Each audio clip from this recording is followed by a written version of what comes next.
The Big Red take aim at a big win. Cornell will attempt to advance to the Frozen Four for the first time since 2003. For the Friars, in 2015, the road started right here in Providence and ended with a national championship.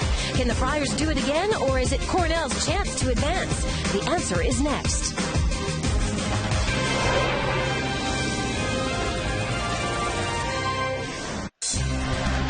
Welcome inside Dunkin' Donut Center for the East Regional Final here in Providence, Rhode Island. And the story from the East Regional on Saturday saw the number 4 seed, Providence College Friars, upset the top seed, Minnesota State, with a come-from-behind 6-3 victory.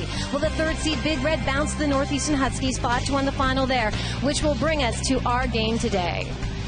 We welcome you inside. I'm Leah Hextall alongside Billy Jaffe. We also have Clint Kesnick joining us ice level today. We'll hear more from him. But Billy, first of all, for the Friars, the number 4 seed didn't play like it, and there was one player particularly that stood out to you. Yeah, after not such a good first period. That was the whole team, though. But Jacob Bryce in the second and third period was fantastic. He's a small defenseman that plays hard, though. He's got great legs. He can move the puck, and he's got awesome vision. He's going to be key in this game. Only played 24 minutes yesterday because his team got rolling, but he's capable of playing upwards of an over of 30 minutes. He's the type of guy who's going to have to deal with a Cornell team that everybody kind of thinks about as a big defensive type team. Well, how about their offense yesterday?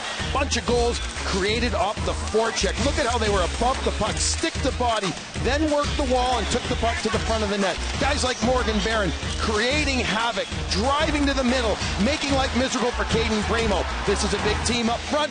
They are good offensively, just like defensively. In net, Austin McGrath, he stepped in and stepped up and replaced Cornell's injured starter, Matthew Galida, making 20 saves, allowing just 1 goal in the Big Reds' win over Northeastern. At the other end, for the Friars, Hayden Hockey rebounded from a shaky first period against Minnesota State, stood tall, 31 save performance to earn the win, and a chance to play here in today's East Regional Final. It is the number 4 seed taking on the number 3 seed. It will be Providence versus Cornell. And with it is the chance to advance to the Frozen Four in Buffalo. So, Billy Jaffe, there's a lot on the line here today. What do you expect from these two clubs? Well, I expect Cornell to keep it simple, just like yesterday. Left wing lock, neutral zone, and in the offensive zone. Providence College got get off to a better start than they did yesterday, where they were standing around and watching. Fires in Cornell's zone early. Spencer Young tries to keep it in, but he can't do that, so the Friars have to exit, and Cornell will take over in their own zone. Working it out, Alex Green goes D-to-D to Yanni Caldas. He will send it up ice. Young will bump out Brendan Locke as the two teams will work down low, and with that, we're going to have an early penalty.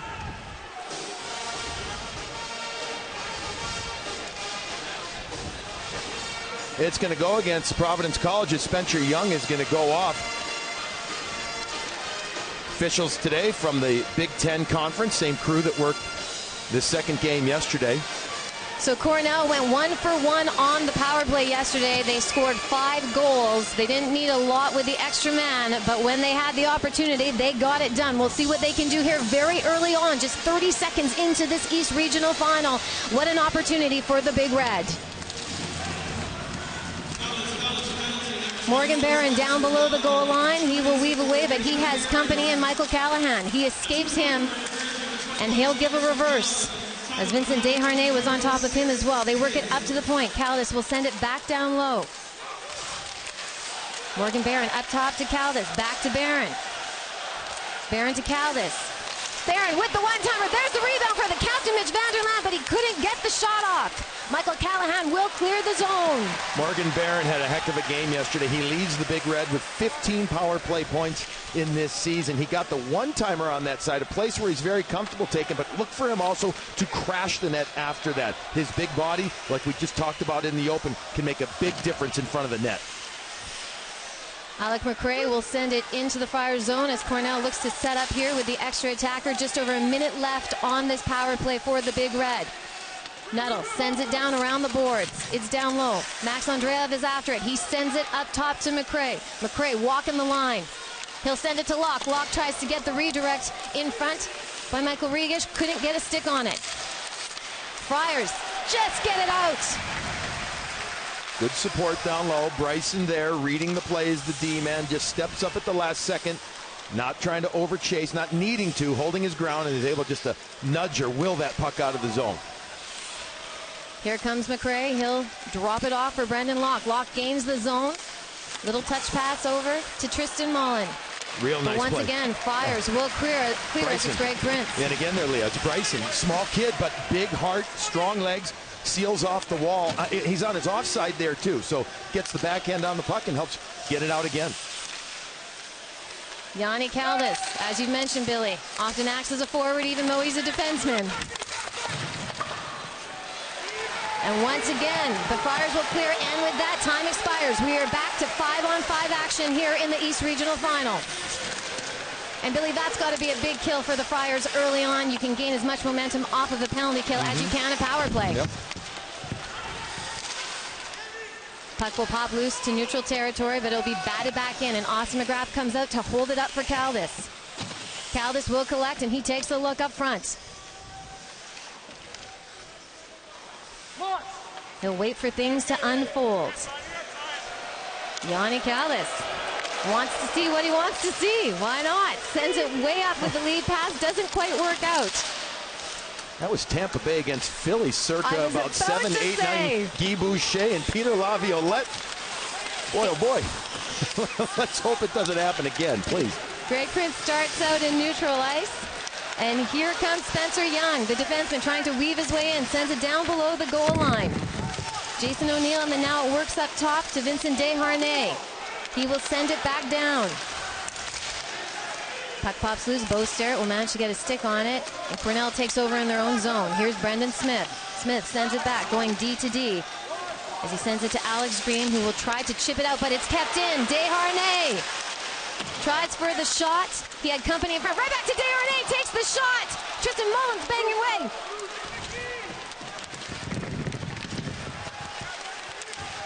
These two teams just battling behind Austin McGrath.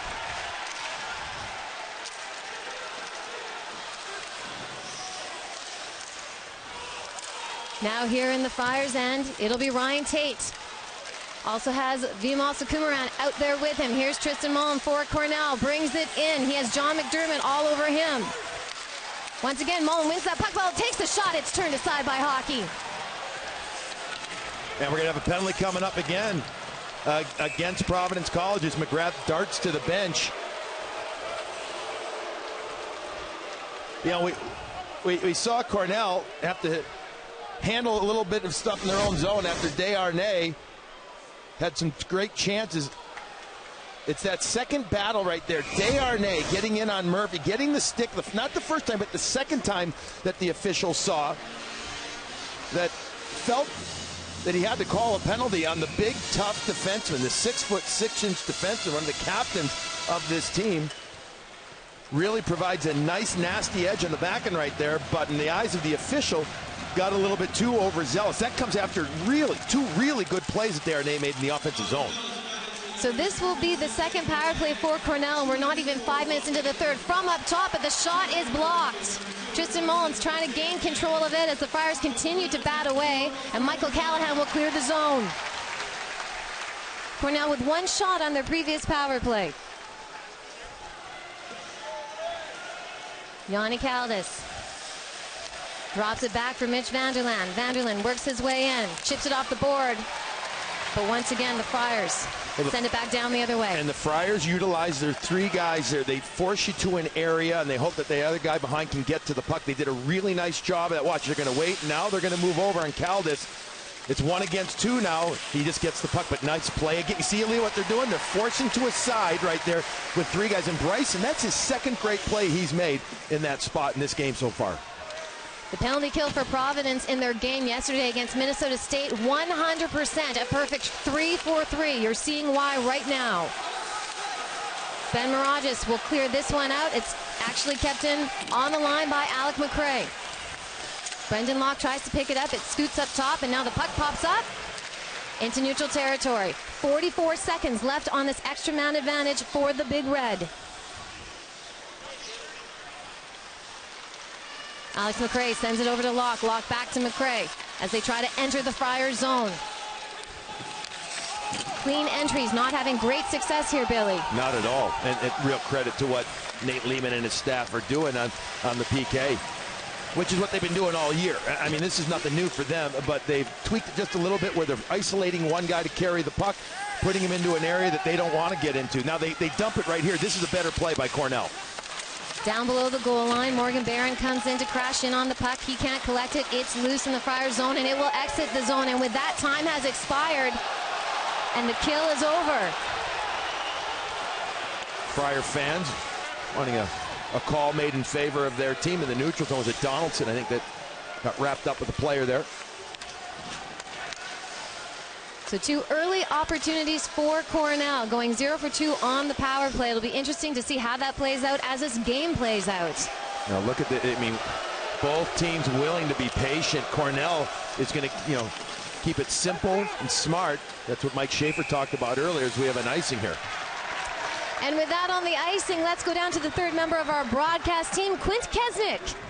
Well, while Providence doesn't enjoy a home ice advantage here, they actually do have a pretty significant hometown advantage. You look around this arena, it's 90%, maybe 80% Providence fans. They have about 900 students who've made the short trip. It's a 10-minute drive to campus. But more importantly, last night after the game, some Friars were able to go back to their facility, their athletic training facility on campus, where they have cryo chambers, they have sleep pods, they have some float tanks with Epsom salts, and they have inversion chairs. And the athletes were able to spend an hour getting some rehab and recovery prior to today's contest. Leo. Quick, that sounds like a spa. Yeah, I know. Cucumber facial's the only thing we weren't invited, Billy. We could have used enjoyed that. And by the way, juxtapose that with the Big Red. Their hotel and a 6 or 7 block radius around their hotel lost power because a bus drove into a generator and blew out power in the hotel for 3 hours. How about that? So you Sounds go like all from sorts of fun. Cryogenics and everything to nothing. At least Mike Schaefer knew his players were probably in bed. They'd have to go old school and actually play some cards and get off their phones for once. It might have been good for them. And with that, we have a penalty.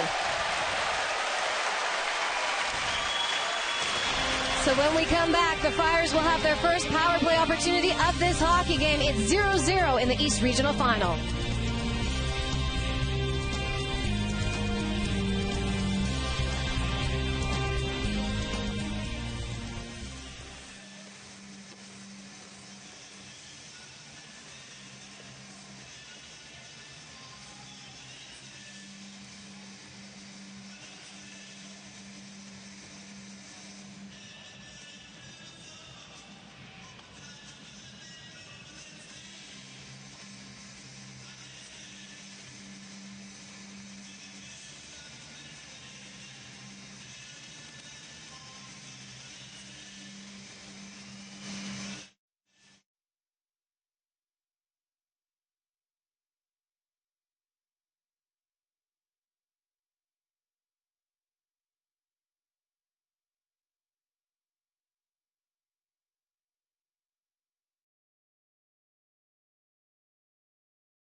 NCAA Hockey Championship is brought to you by the Chrysler Pacifica Hybrid, America's first and only hybrid minivan. And Domino's. Order online and track your order.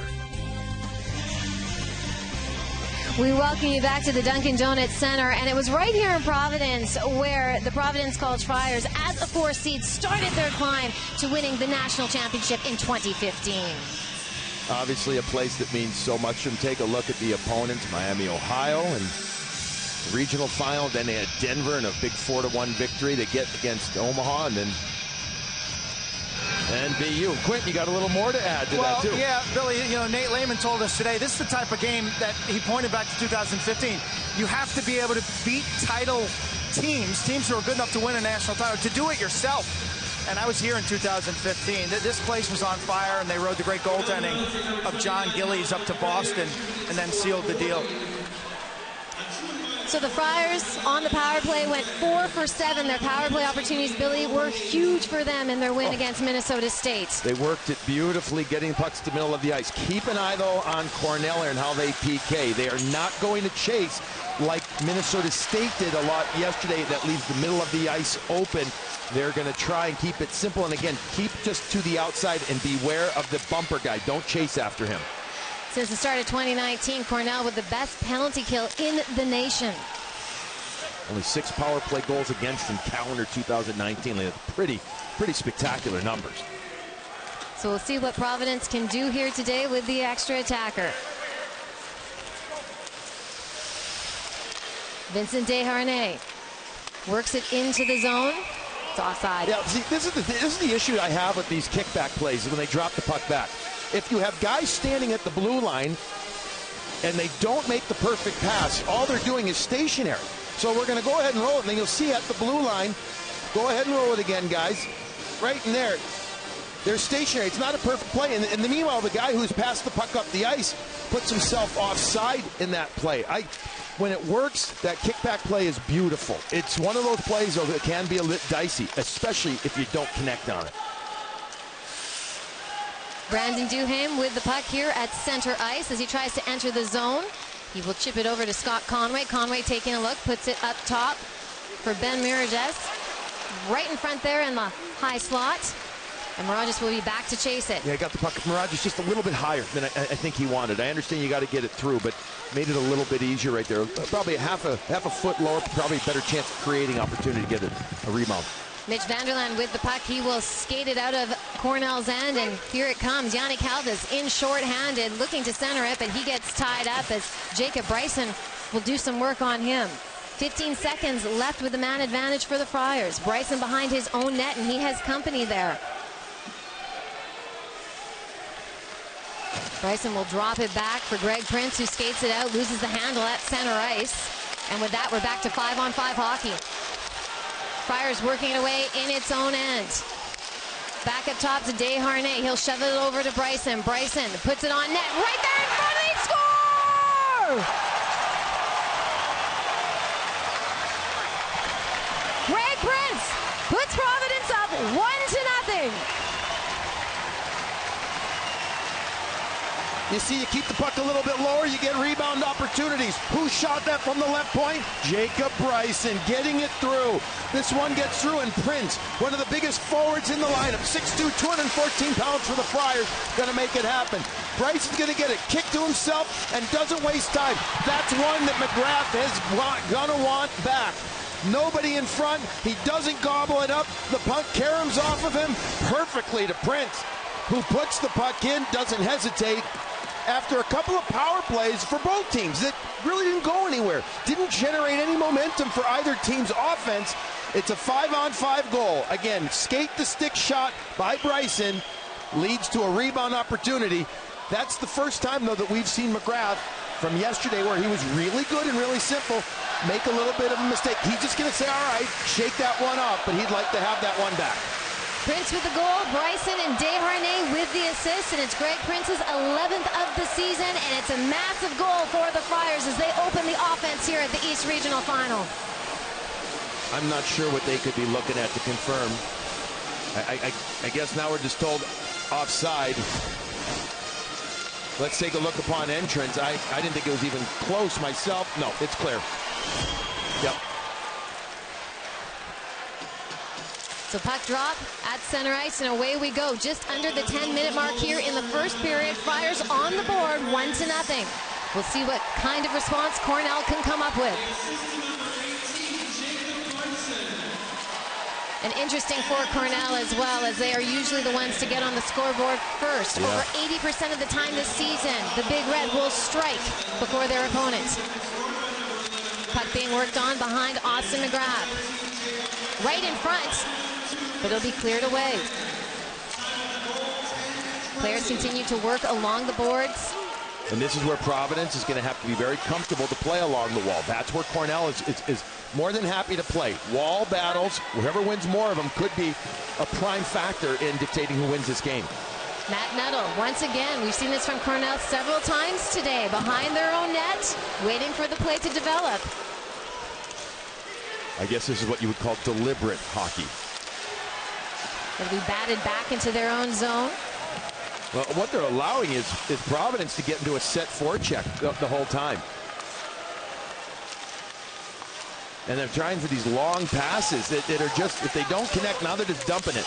I guarantee we'll start seeing more icings from Cornell if they don't start getting their legs going a bit. Now it's in the Friars zone. Look to chip it out, but it's halted up. The Big Red take over. Vanderland along the boards, down below the line, working away. He has Jason O'Neill on him. The puck pops out front, but it's once again taken away by Cornell. Bo Sterrett had a goal yesterday against Minnesota State to open the offense. But an active stick, and they will clear the zone. Yeah, broken stick.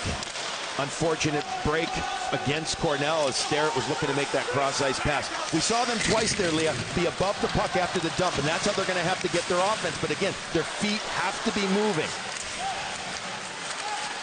Connor Murphy working alongside the board. It'll pop up to Matt Nuttall. He walks the line, sends it back to Murphy. Murphy takes the shot. It doesn't get through traffic. Michael Callahan now working alongside the board, but it will be collected by Tristan Mullen of the Big Red. Bo Sterrett out there as well. But here comes the Friars the other way. Here comes Kasper Bjorkvist, drives hard to the net, and the net is knocked off for the whistle.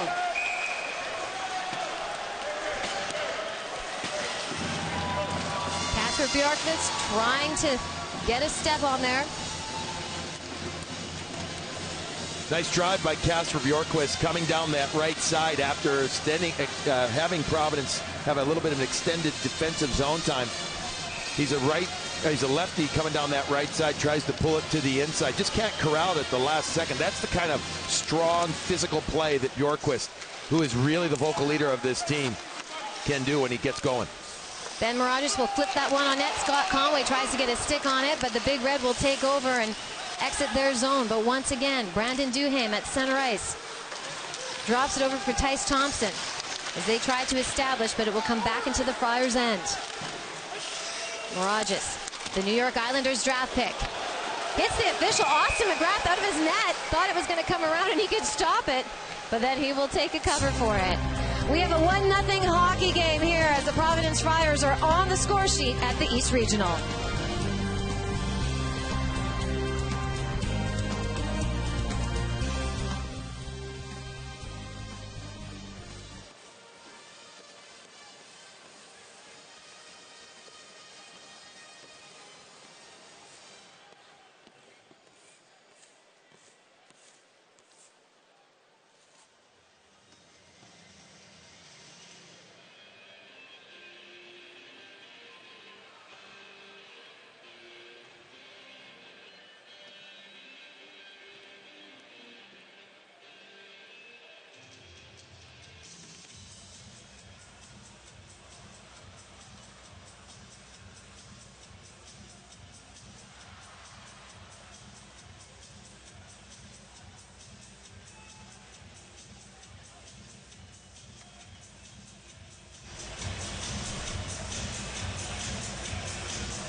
It's 1-0 for the Providence Friars, and we head down to the head coach, Nate Lehman, who's with Clint Kesnick. Coach, what are you emphasizing with your guys right now? Getting out of our zone quick. That's the biggest thing, not giving them second chances. We got to be first execution. We're out of there. We got an odd man rush last shift off of it. We just got to keep moving our feet, and even if it's a flip, that first touch, let's get it out of there, and let's get on our toes. Thank you. Leah. All right, Quint. So here we go. The Friars up 1-0. And you see, there's a guy, Bjorkvist, that we talked about last shift when he drove to the net. Kasper Bjorkvist, junior captain for this team.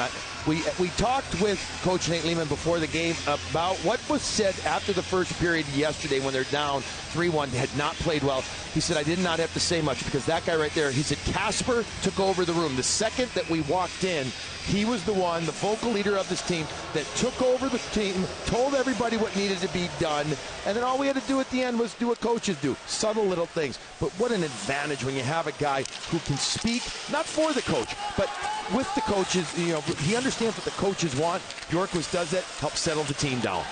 He's a second-round selection of the Pittsburgh Penguins, and he's from Finland. And Coach Lehman telling us that every team he's ever played on, whether it was the under-20 for the Finns, he's always been a captain. He has, and he claims to be the best cook on this team, making Finnish smoked salmon. The problem is all the rest of the guys said that's all you know how to cook.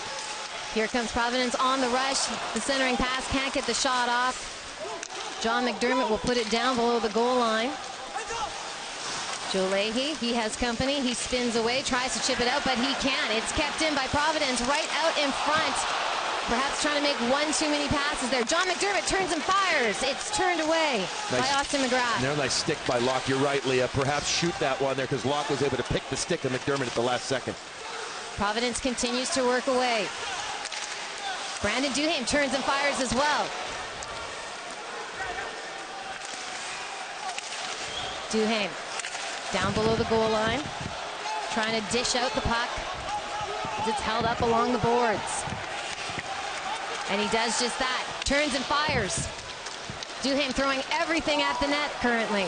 There's one of those wall battles just referring to, Leah. That's the type of play. If Cornell, you know, they're great.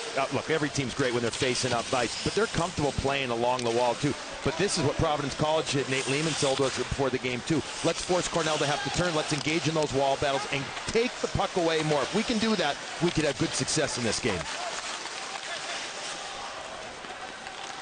Friars getting a lot of time here in the offensive zone. Their top line out there at the moment. Davis Buns working away against Max Andreev. Mitch Vanderland in for support as Andreev keeps battling inside. Now out to Tristan Mullen. He tries to wheel behind the net, puts it out front. There's the puck right in front of Hayden Hockey. There was a shot there, and he did turn it aside. Tristan Mullen in front of the net, driving to the front. Boy, we saw a lot of that yesterday in Cornell's victory. That exact type of play. Bo Sterrett in on it as well. Tristan Mullen still on the ice. Bo Sterrett now skates away with it, tries to chip it in front. No one's there to collect, but Brendan Smith in on it. Continues to battle away along the boards. The puck was lifted high, hits the mesh, and we'll get a whistle on the play. So with that, just over 4 minutes to play here in the East Regional Final in the first period, and it's 1-0 for Greg Prince and the Providence Friars.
Thank you very much. The NCAA Frozen Four is heading to Buffalo, New York. The action begins Thursday, April 11th at 5 o'clock p.m. Eastern, live on ESPN2. For more information on the 2019 NCAA Frozen Four, go to ncaa.com, the official online home for all 90 NCAA championships. And that's what these two teams are battling it out for today, to advance to the Frozen Four. And they will face the winner of Minnesota Duluth versus Quinnipiac in the Midwest region. That's at 6:30 Eastern on ESPN-U tonight. Alex Green back in on it. He'll take a look, sends it over to his D partner, Yanni Caldas. Puck pops up and away, and Noah Balds is now on it. Balds, 3 goals in this postseason. One of the top goal scorers for Cornell in the playoffs. He's one of 4 players that didn't score in the regular season to score goals in the playoffs. Pretty impressive. Betts involved with 3 each. Green has a goal, and the youngster Leahy as well. And there's a whistle on the play.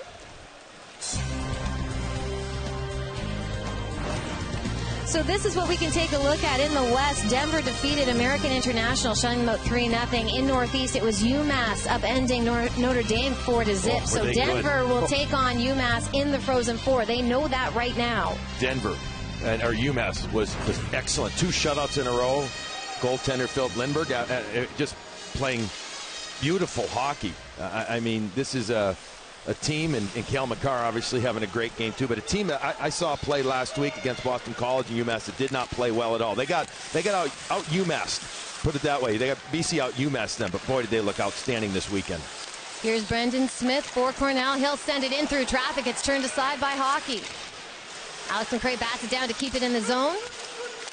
Cornell still banging away, but it pops out to neutral territory.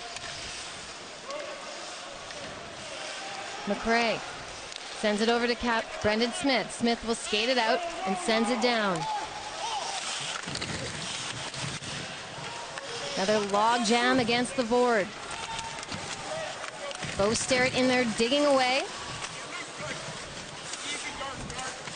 Vincent Desharnais, Mitch Vanderland, all in there. He will collect it. The captain moves up and out of the Friar zone. Michael Regish back for it. And here comes Alex Green. He'll circle around his own net as John McDermott is providing some company. A long lead pass off the skate of Bo Sterrett and right down into the Friar zone. Bimal Sukumaran, big game for him against Minnesota State, scoring a big goal for the Friars. There's the long shot, the rebound right in front. But Austin McGrath will turn it away.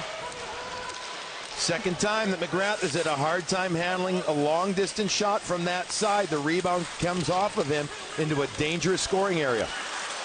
Jack Dugan blows a boot right in front of his own zone. Could have been a costly turnover. Michael Callahan will send it up to the half wall. Cornell with the long shot. There's the rebound, goes up top. Caldas will keep it in, but he chips it over the boards. So Austin McGrath, who, when I asked Mike Schaefer about, does he get, what does he get out of yesterday's win? And he says, he gets reassured. It's just that he's been doing the right things. And again, that right there, that save though, coming from the left side, was not clean. He was very clean yesterday. He saw things very well, just like there was nobody in front on the Prince goal. There was nobody there, but he didn't bobble the puck. He didn't handle it like that. Whether it's nerves or whether he's just off a little bit, well, we don't know yet. But something to take note on. They've had 2 chances to hold on to pucks, and he's not been able to.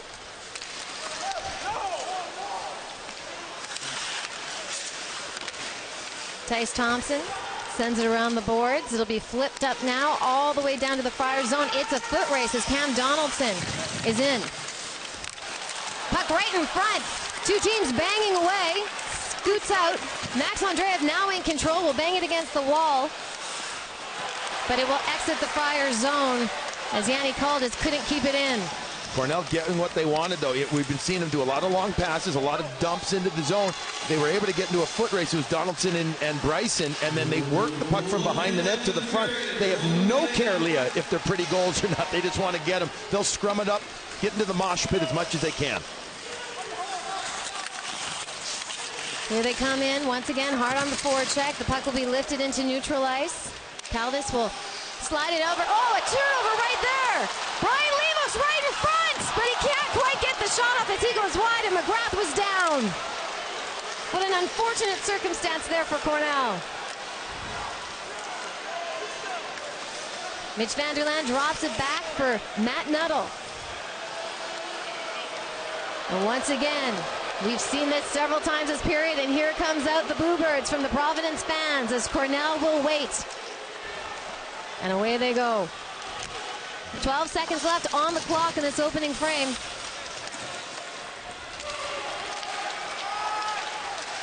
Matt Nuttall. He takes a bump by Tate. And the fans are on their feet after the initial 20 minutes as the Providence Friars are on the board. They score. The opening goal came off the stick of Greg Prince. We almost have a second goal in this period after the puck is bouncing. Let's not forget it's a bit humid out there. None of it goes down. He must hit a rut in the ice. Lemos tries to tuck it in. He can't do that. Nice aggressive play there by McGrath. And we head down now to Quint, who is Jacob Bryson. Jacob, what'd you learn about Cornell in that first period? They're a heavy team, similar to Mankato. They play very consistent. They're taking the body on us here early, and we're lucky we got that first one because it's a big goal for us. Yeah, you picked up the assist. What were your options when you handled the puck out in front? Well, I kind of mishandled it a little bit. It was in my feet, and I was just trying to get down there. The winger was kind of my shot lane. I moved a little bit to the left, got it down there, and Princey made a great play at the net. What do you think Coach will emphasize now? I think sticking with it. That's the biggest thing here. We had a good first period, got to the lead unlike last night, which is huge for us, and I think he's going to tell us to keep hard on them and keep going here. Thanks, Jacob. All right, thank you. Send it to break right now. On the other side of the break, we'll send it to the studio in Bristol. John Brickley takes a look at the NCAA hockey quarterfinals.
welcome you back to the Dunkin' Donuts Center in Providence, where the Friars, the hometown team, are up 1-0 over Cornell Big Red. And this is what these two teams are playing for in the East Regional Final. It is the chance to head to the Frozen Four in Buffalo.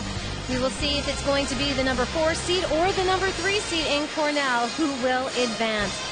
And Billy, Providence did something today that they didn't do on Saturday. Well, yeah, they did it in the second and third, but how about Cornell? Cornell didn't turn the puck over except for 10 times in their entire game yesterday against Northeastern. They've already turned the puck over 7 times in this first period.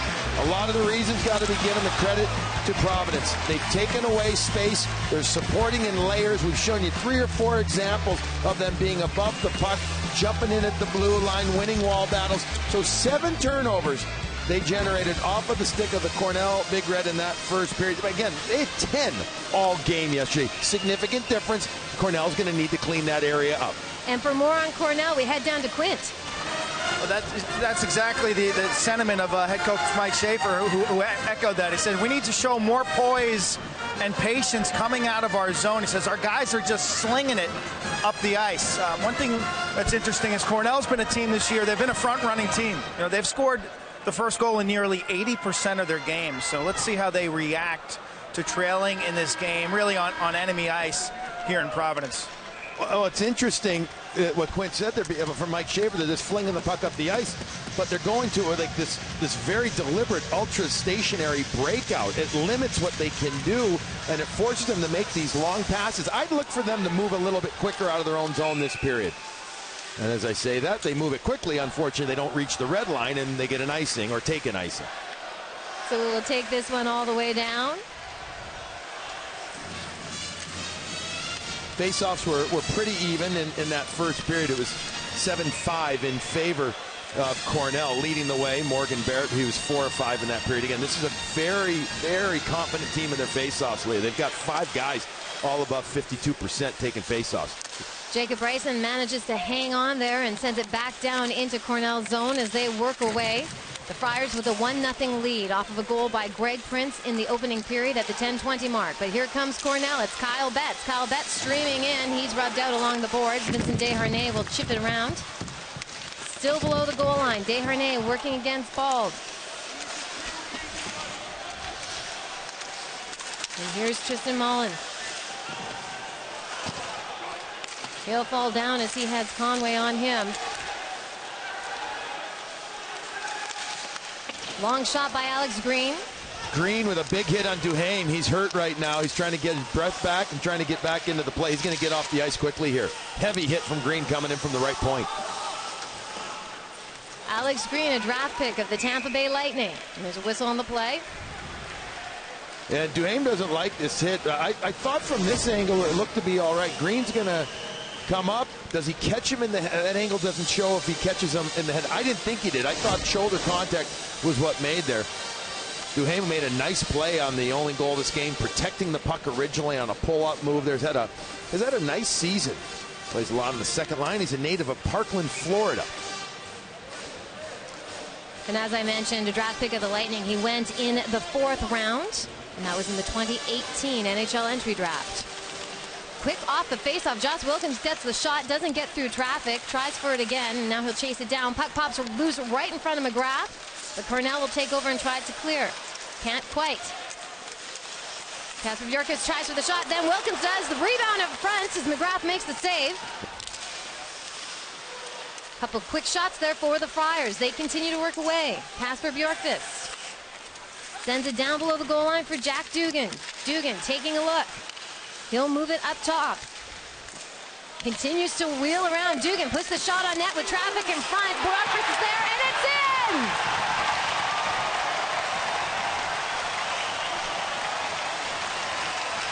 Josh Wilkins, the leading scorer for the Friars, has them up 2-0.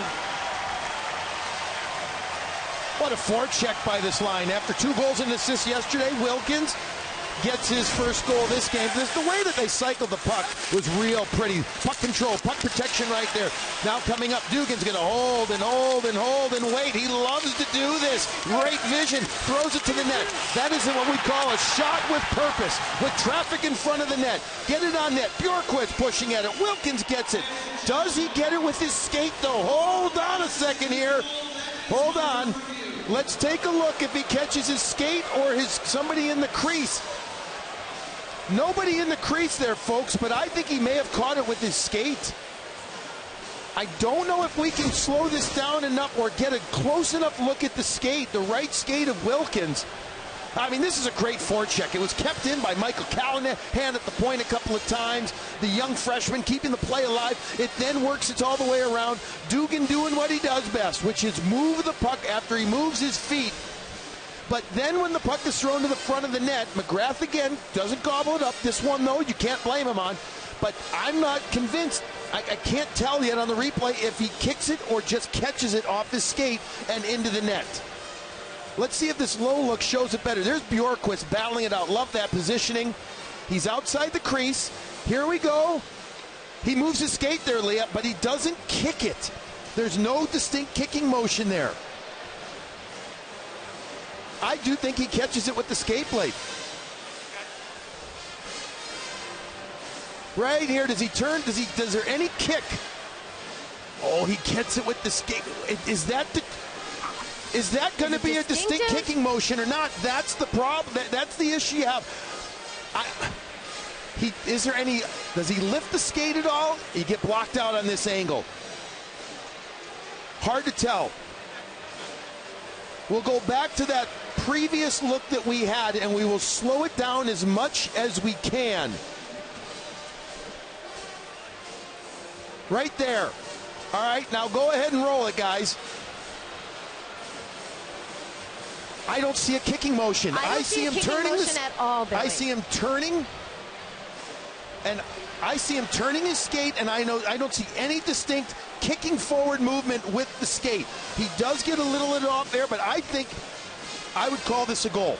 I would call this a goal because I didn't see any forward movement with it. You're allowed to turn your skate and push. You cannot kick. I did not see any kicking motion there. What I think doesn't matter, though, we will find out. We'll find out in a moment. The drama. It's a goal. And it's a big one. Josh Wilkins has the Providence Fires up 2-0. Leah, what a cycle play, though. I mean, again, let's go back to what, yes, it's by no means controversial. That was a good goal. But what a cycle play by Providence College. How about what Jack Dugan can do? Jack Dugan, I'm telling you, he did this yesterday. We've seen it the last few weeks a couple of times. The cycling, the one-man cycle that he does is outstanding. He's got the guts, he's got the strength, and then he has the vision. Mike Schaefer doesn't like it at all. He thinks this one was a goal. I don't agree. I think they got the call right. I do. I do not see a distinct kicking motion at all there. Well, Wilkins had 2 goals in the game against Minnesota State. Both of them came on the power play, but here he is today with another huge goal. So that's 3 goals in his last 2 games for number 15 on the Providence Friars.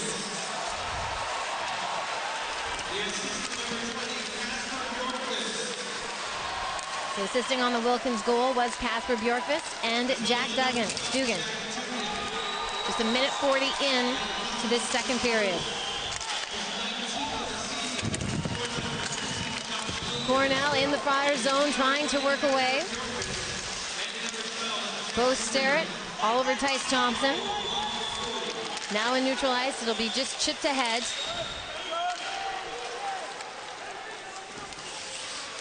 Alex Lecrae over to Mitch Vanderland. Vanderland will retreat back to his own zone as he's facing some pressure. As Cornell collects it. Brendan Smith tries for the long pass, an interception by his stick, but Noah Balls is in on the forecheck. He's the first man in. Here's Ben Mirages chasing him down. Puck pops loose, works its way up top, stays in the zone. Puck now behind the boards as the 2 teams work away at it. Right out front to Brian Lemos. And the senior will lift that one out, and there's a whistle on the play. The NCAA Women's Championship continues tomorrow with 2 more Elite 8 matchups right here on ESPN2. Baylor takes on Iowa at 7 Eastern in the Greensboro Regional Final. Then it's Notre Dame and Stanford in the Chicago Regional Final. Spots in the Final Four are on the line, and remember that both games are streaming live on the ESPN app. And speaking of women's championships, we just want to say congratulations to the Wisconsin Badgers who won the NCAA tournament for the women's. Well done. Well done. Mark what Johnson, an institution they have there. They sure do. Some great hockey being played there. We're taking a look now they're taking a look where the face-off is supposed to be given, where the shot, the puck was last touch, and it was shot out by a Providence College player. Come back into their own zone. How about Wilkins? 2 goals yesterday, an assist, a goal today. Not bad for a kid that, like a lot of we'll call non-traditional markets, started with the inline, the roller hockey, and works his way to young age into ice hockey. He's just got instinct. There's a long shot by Ryan Tate. Turned aside by Austin McGrath. And yes, he does have instinct. Wilkins, 5 goals in 5 postseason games this year. Puck now down behind the net of Hayden Hockey. Cornell manages to keep it in, but now it is collected. Friars breaking in at Spencer Young. He drops it back. For Bimal Sukumaran, he can't get it to go, but here's John McDermott working down low. He will bring it out and take a look. Takes the quick shot on net, doesn't get through traffic in front. And Tate will just backhand it back below the goal line as they will get their change for the Friars. Number 8 in the dark sweaters, Tate, played probably what his coach called his best game ever as a Friar yesterday. He was involved and engaged. I haven't seen as much ice time here in this one as the game hasn't dictated that. But what he did yesterday and Sukumaran yesterday, you cannot look past what they brought to the ice for the Friars. They were outstanding in their role.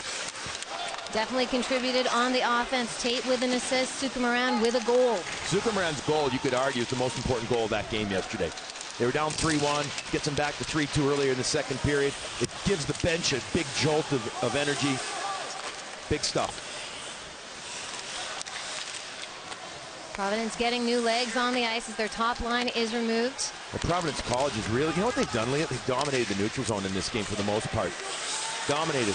Brandon Duhane sends it right out front. No one there for the shot, so Vincent Desharnais will give chase back into his own end. He has Ben Mirages with him as Michael Regish is coming in. They'll send it all the way down. Cornell's end. Brendan Smith in on it. Sends it around to Austin McCray. McCray sends it around the board to Connor Murphy. And now it will go into neutral territory. And once again, the Friars will just throw it back in. What they're doing is they're setting one aggressive, and then they're waiting to see. See, they're pulling back with the 1-2-2 right now. And what they're doing is they're slowing down a Cornell team that isn't the fastest team to begin with. Cornell had a real hard time deciphering the neutral zone in the first period. They started flinging the puck up, as Quint called it, because that's what Mike Schaefer told him. And it just got him out of what I think Cornell wanted to do. Here's Bo Sterrett. Sterrett sends it back, and it exits the zone. Matt Nuttall. Joe Leahy will send it over to Matt Nuttall. Nuttall sends it ahead. The Friars will just clean it out.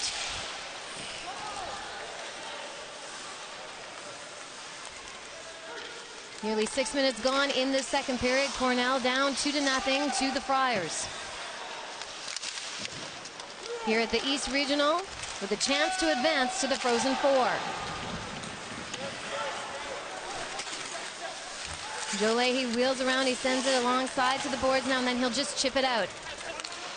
Desharnais calmly back to collect. He takes a look, sends it up ice to Sukumaran. Sukumaran on the move. He has Bryson with him, but he'll take the shot. It's high and wide.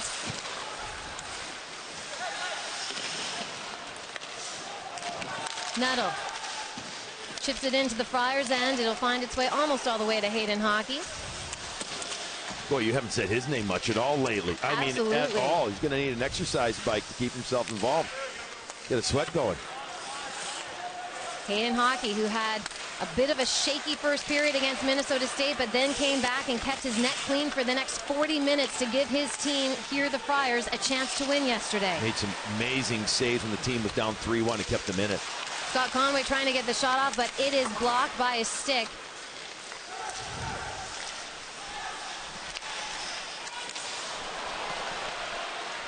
Here comes Cam Donaldson. He tries to get the shot off. Oh, almost redirected in front. Hockey was going one way, the puck was going the other. Donaldson came across, almost able to get it, or get the shot through. Almost had it knocked out of midair by Hockey, who was leaning right, almost beat him glove side. And that's some of the first action, as you were mentioning, Billy, that Hockey has seen as Providence has outshot Cornell 4-0 in this period. But here they come again. Can't quite get the structure to get the shot off in front. Max Andreev down below the goal line, puts it right out front, but Vanderland can't get the shot. I think it was a defender, I think it was Dugan, that came back and picked the stick at the last second there with a nice play, the forward coming back. Brandon Smith working hard. He has Brandon Duhaime on him, tries to lift the puck away. Jason O'Neill in for support for the Friars. Smith sends it across ice over to Nuttall. Nuttall now tries to hit Vanderland, but he overskates it. And here comes Providence the other way. Long shot, McGrath with the save. Prince was there for the rebound, already has a goal in this game, but was tangled up.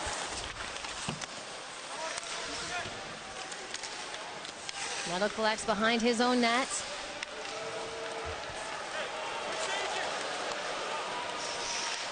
And Nuttall begins out that long lead pass to neutral ice. It's now on the Friars' end. Cornell trying to get a guy with some big speed. Like in this last shift, Starrett came all the way deep for the breakout. He cycled into the open corner. They try to jet him through the neutral zone, so when they dump it in, he can be the first guy on the forecheck. It worked here as now Cornell gets on the cycle. Connor Murphy puts it up to Starrett. Starrett can't get the shot off. Almost stripped of the puck there. Connor Murphy continues to work away. Brian Lemos tries to exit the zone, and there's helmet off. And we will have a whistle. No penalty, just the helmet off.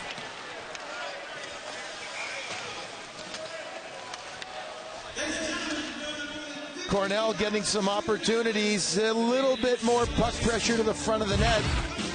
This time, though, as the puck came out of the corner, watch Duhaime and Dugan, both of them come back. A little stick check to keep it a 2-0 lead.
NCAA Hockey Championship is brought to you by the magic of Walt Disney World Resort Hotels and eBay.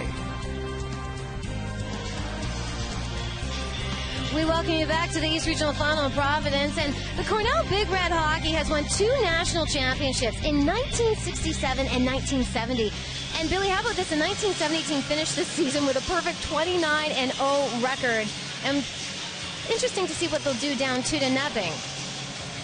Well, they're having a hard time in the neutral zone getting through because of what the Friars are doing in the neutral zone. So we'll just show you the guys that are all in an area here. You see how they've got it all covered right here. Go ahead and roll it, guys. Now, as the puck comes up the ice, it's a 1-2-2 classic. Now, the puck comes to the middle, but the guys are standing up.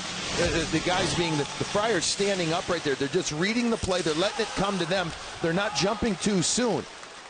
And again, what Cornell needs to do, and they did it the last time before we went to break, they send a guy with speed. He gets a big windup out of his own zone. Send him with speed. See if they can dump it into the corner that he's going to initiate the forecheck. Well, right now in Cornell zone, pops out front to Mirages. Ben Mirages takes a look, sends it back down low. Brandon Duhaime working around. Shot right across the crease. No one there to cash. Mirages will flip this one up. Doesn't quite hit the mesh. Stays in play. Tice Thompson working along the board. He has Max Andreev in company for Cornell, and he skates away with the puck. He's on the move. Takes it down the right side. Mirages is on him as he wheels around the net. Sends it right out front. The quick shot, and Hayden Hockey holds on as Brendan Smith with a nice little wrister. Tonight, our MLS Match of the Week comes to you from LA as the Galaxy host the Timbers, who are looking for their first win of this young season. 9 Eastern, 6 Pacific on ESPN, ESPN Deportes, and the ESPN app. And for all your soccer needs, check out ESPN FC on ESPN Plus every day. Nice speed through the neutral zone by Andreev. They're coming down the right side, taking a hit to make a play, and then Hockey with his biggest save perhaps of the game as he comes out, gets square, and holds on to that puck. The shot came from the left side from Smith, the defenseman who had pinched down low. Casper Bjorkqvist was just held up on the line there by Alex McRae, so it stayed in the Fire zone. They've now alleviated it, and they work their way into Cornell's end. Michael Callahan takes the quick shot. McGrath turns it aside.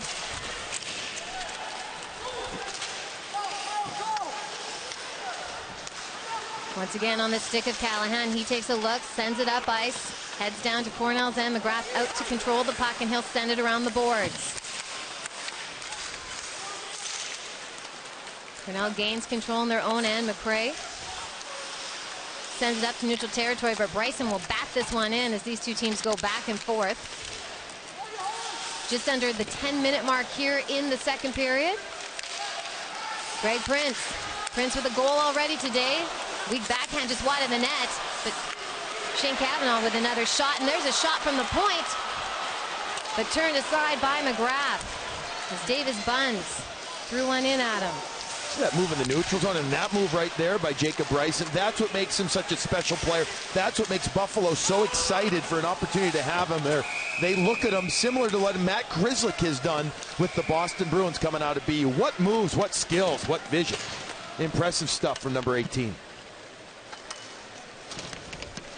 So currently we have a 2-0 hockey game. The advantage is to the Providence Friars just under the 10-minute mark here in the second.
We welcome you back to Providence. Cornell's in a 2-0 deficit, and Quint is with our head coach, Mike Schaefer. Coach, halfway through this contest, what needs to change? Always just, we got to get talk between periods, get more guys to pucks, and they're doing a good job. We've had a couple chances here in the last couple of minutes, but we got to keep on top of it right now. Thanks, Coach. One thing you'll notice, Leah, Cornell mixing and matching lines, looking for a spark. Well, right now, they talked about Mike Schaefer there just speaking about having to get more chances. Right now, it has all been Providence College, 8-1 in the shots department in this second period. Yes, Providence has done a beautiful job. Neutral zone, we showed you that. They've also done a nice job recovering in their own zone. In fact, that last shift, or a few minutes ago, when Andreev came down the right side to find Murphy coming in, or Smith, I beg your pardon, coming in on the left side right there, that was the first time that they weren't able to eliminate a threat in their own zone, and their goaltender, Hockey, made that real nice compact save. So away we go. 8.5 to play here in the middle frame. Providence Friars up 2-0. Off of goals by Greg Prince and Josh Wilkins. Ryan Tate will just throw that one from the side boards right on net, hits the mesh. Ricochets off, and Bimal Kumaran will keep it in. He sends it down below the goal line. Here's Tate once again. Just a spark plug for this Friars team. Sends it up top to Mirages. Mirages over to Desharnais. He tries to shoot it, but Andreev will block the shot. Andreev continues on, sends it over to Mitch Vanderland. Vanderland tries to cut his way in. He's taken down right out in front, but Hockey with the save before the net came off. What a nice back check from McDermott. Cornell wanting a penalty call now. I think it was Regish that wanted the penalty call. Watch the way that 26 is going to come back after there's a little bit of a blown tire. McDermott's going to come back. He's going to come back hard all the way to the net. He takes Regish down. Andreev to the front there too. Regish was arguing that he was interfered with perhaps, but McDermott, by keeping his stick on the ice the entire time, doesn't allow the official an obvious call.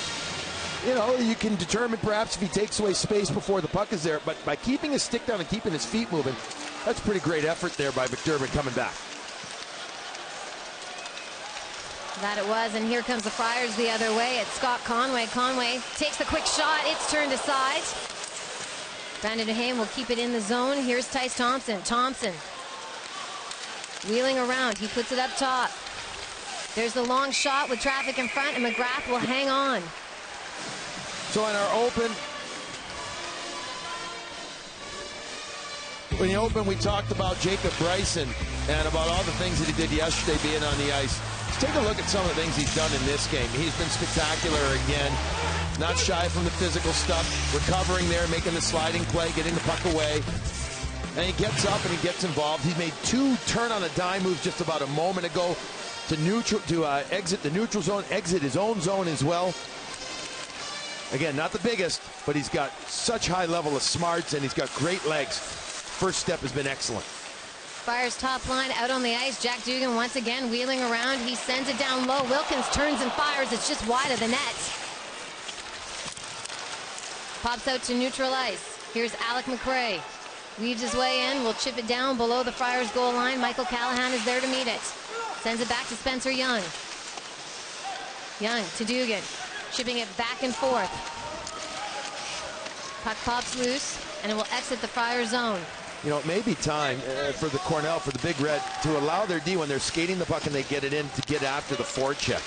Bo Sterrett with a long shot right to the glove of Hayden Hockey. And what I mean by that is, you know, in the last shift we saw McRae get the puck, dumped it in, and then he just pulled up and he waited for his forwards to get after it.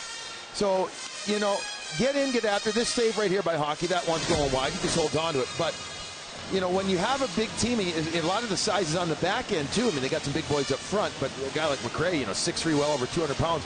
Use your speed. Get after on the forecheck. Have somebody cover for you. You know, but Mike Schaefer was just telling Quinn a moment ago, you know, we need to get on pucks more. We need to get in the offensive zone. We'll do that. I wouldn't mind seeing the D, you know, not always lead the rush, but get involved to help get the forecheck going. Really get it situated instead of having to kind of hope to get the puck back. Michael Regish will just send it in. Vincent Desharnais back to collect. Drops it off for Bryson. Bryson sends it up to Jason O'Neill, who will skate it out of his own zone.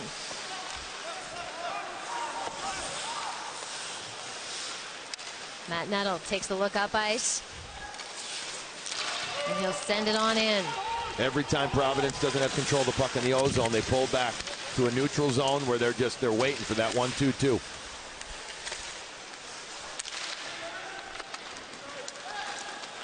Puck now below the Friars goal line. Desharnais battling away. Puck comes loose.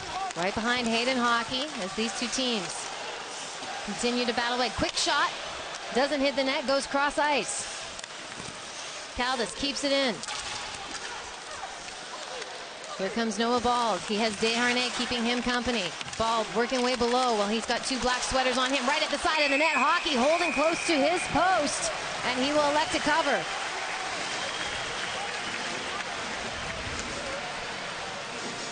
And with that, that's Hayden Hockey's 9th save. Now Hockey holding on to the post there, not allowing himself to get to lose the seal of the net. Here's this good forecheck. I mean, this is simple stuff. As Bald's going to pull up, just gets it to the front of the net. Trustin Mullen right there, holding on to his with the skate. The stick is holding on to the puck. But Hockey coming over, getting himself there, just not allowed a goal since 11:08 mark of the first period yesterday. He's starting to feel confident. I guarantee you he thought he was facing Boston College in the first half of the first period yesterday. As we talked about early on in the telecast yesterday, Boston College has been the kryptonite for that man right there, Hayden Hockey. He just has not fared well against them over the last couple of years. As a reminder, Boston College was the team that eliminated Providence from the Hockey East playoffs just a couple of weeks ago, beating them 2-1 in that series. And Hockey was not good in that series. Pucks went through him. Net came off its moorings. And that's why the back referee, despite the puck being at the other end of the ice, made the call.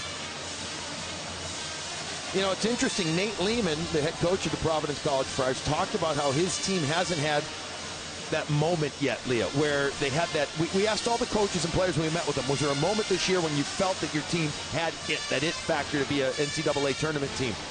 He said, we've had some great games. He brought up the Denver series. He brought up UMass, where we outplayed the opponents, but we didn't get results. And then he thought about it too a bit. He said, well, maybe losing to BC will propel us to have that moment that we're asking about. And yesterday, the second and third periods, they had a good moment, I would say, coming back down 3-0 and eventually to win that game 6-3.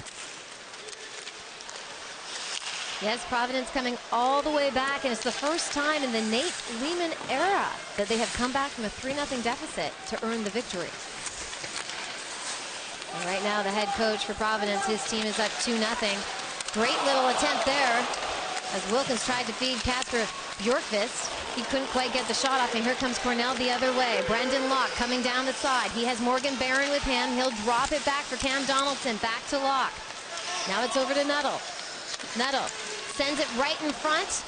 Cam Donaldson tried to get the shot off, but he was tied up, and it will be cleared away. Another good defensive play from the freshman Callahan. He's a good defenseman, loves to play in the face. His coach of the opponent, coach says he's got moxie. You don't normally use that term when you're talking about a freshman. Callahan playing with really good moxie. If you're in the desert, you should be excited. He's an Arizona Coyotes draft pick. Here comes Providence. Brandon Duhaime gains the zone, takes it in. He has numbers, tries to get the shot off, but it's blocked. Now it works up top to Buns. He takes a shot, but it's high and wide. The rebound pops right out front, but no one's there to cash in on it. Buns keeps it in at the line.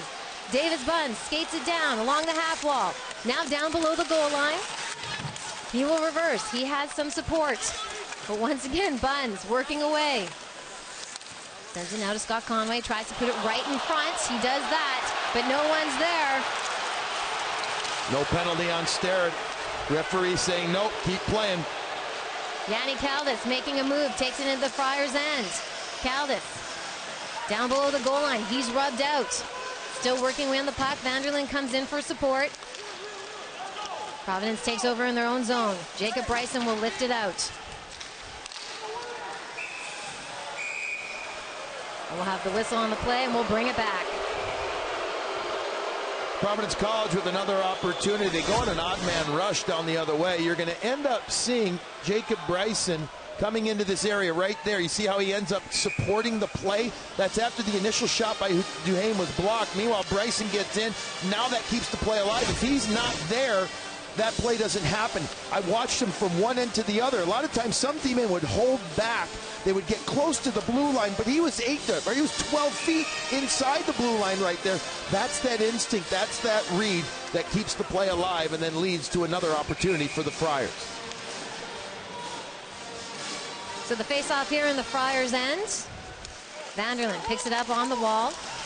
He's got Buns tying him up. Battle for the puck. Puck will pop loose. Max Andreev working away. He has Callahan on him. Lots of activity below the goal line.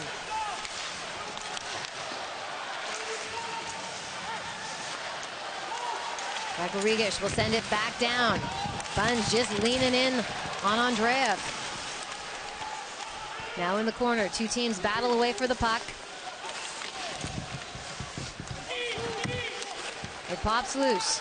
And there's Callahan with a weak backhand to lift it out of his zone. Joe Leahy back to collect. He'll wheel around his own net and take a look. Just at the 2.5-minute mark here in the second period.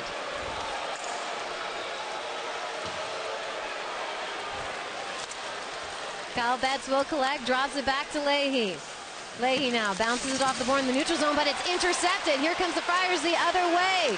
Long shot by Brian Lemos, but it's turned aside by McGrath. Another rebound, though, given up by McGrath, by the netminder. Hasn't seen a lot of rubber this period.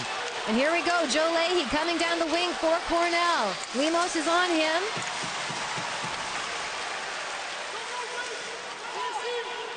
Two teams continue to battle away for the puck. Deep in the Friars' end. There's a quick shot. Hayden Hockey will dive and cover. So just under the 2-minute mark here in the second period. Hayden Hockey hasn't been that busy, but when he has been, he's made those saves.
Thank you very much. And the NCAA Frozen Four is heading to Buffalo, New York. The action begins Thursday, April 11th at 5 o'clock Eastern, live on ESPN2. For more information on the 2019 NCAA Frozen Four, go to ncaa.com, the official online home for all 90 NCAA championships. And this is what they were fighting for, was that bracket. The winner here will face the winner from the Midwest region. Minnesota Duluth will take on Quinnipiac. And hang on, Scott Conway breaking in, gets the shot off. Austin McGrath will turn it aside. The Friars continue to come. Puck losing the high slot. Almost gets another shot off there thanks to Tice Thompson. With that, we have a penalty on the play. McRae lost his stick after that beautiful move by Conway. Boy, Conway was good in the face-off circle yesterday. Strong game, didn't have points, but he was 17 of 27 in dot. Here he shows some real good manipulation as the puck here. Well, this is after he made that move. Here comes the defenseman, holding, and holding. That is an easy call as McRae reached for the stick a few times there. He knew it. You can see him shaking the head right there. Knew it right away that he was the guilty party. But what a nice play by Conway coming into the zone. A little toe drag to start the first opportunity.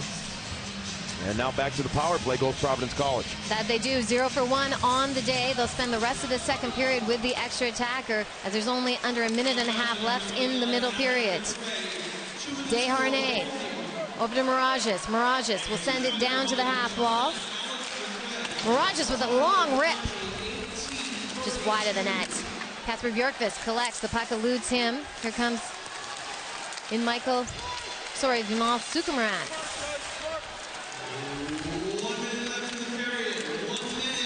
Kasper Bjorkqvist battles below the net. The puck now goes back up top to Mirages. He slides it over. Jack Dugan trying to make a move there, and it'll clear the zone.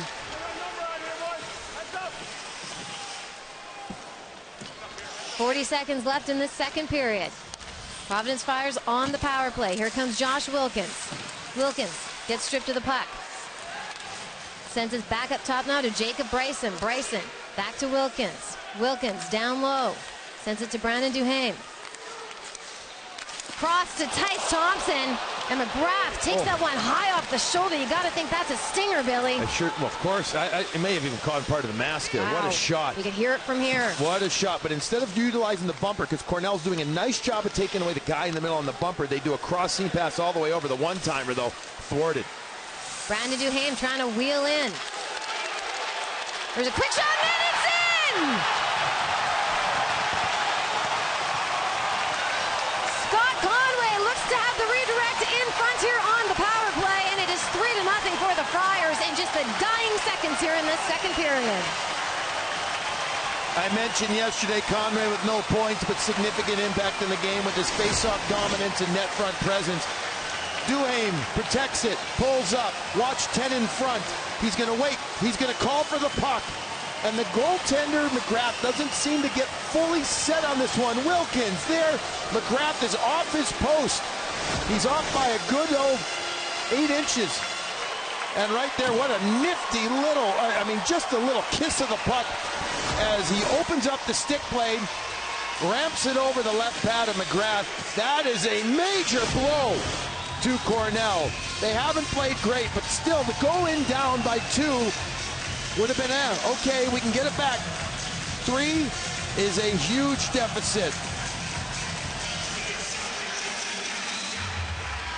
So 3-0 for the Friars at the end of 40 minutes of play here in the East Regional Final. What is on the line is a chance to advance to the Frozen Four.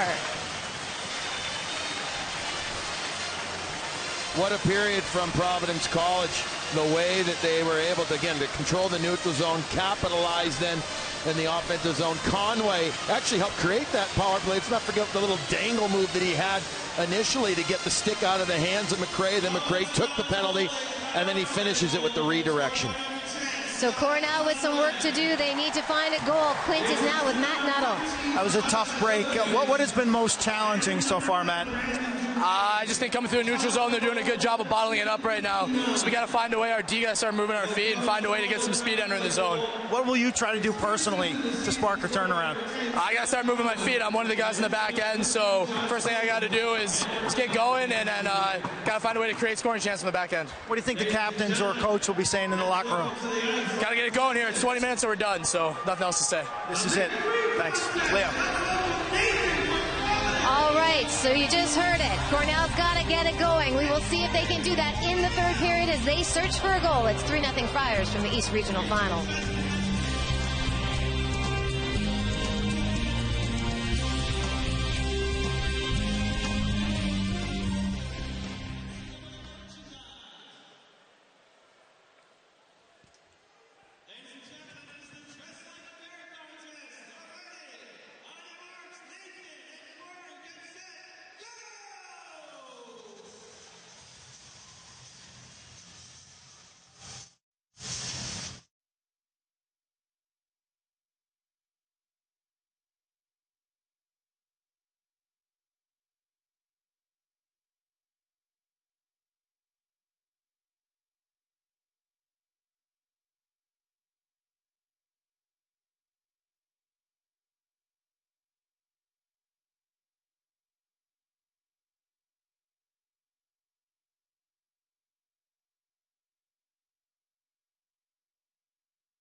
back to the Dunkin' Donuts Center here in Providence, where the Friars are in complete control, up 3-0 here in the East Regional Final, and this is what they are battling it out for.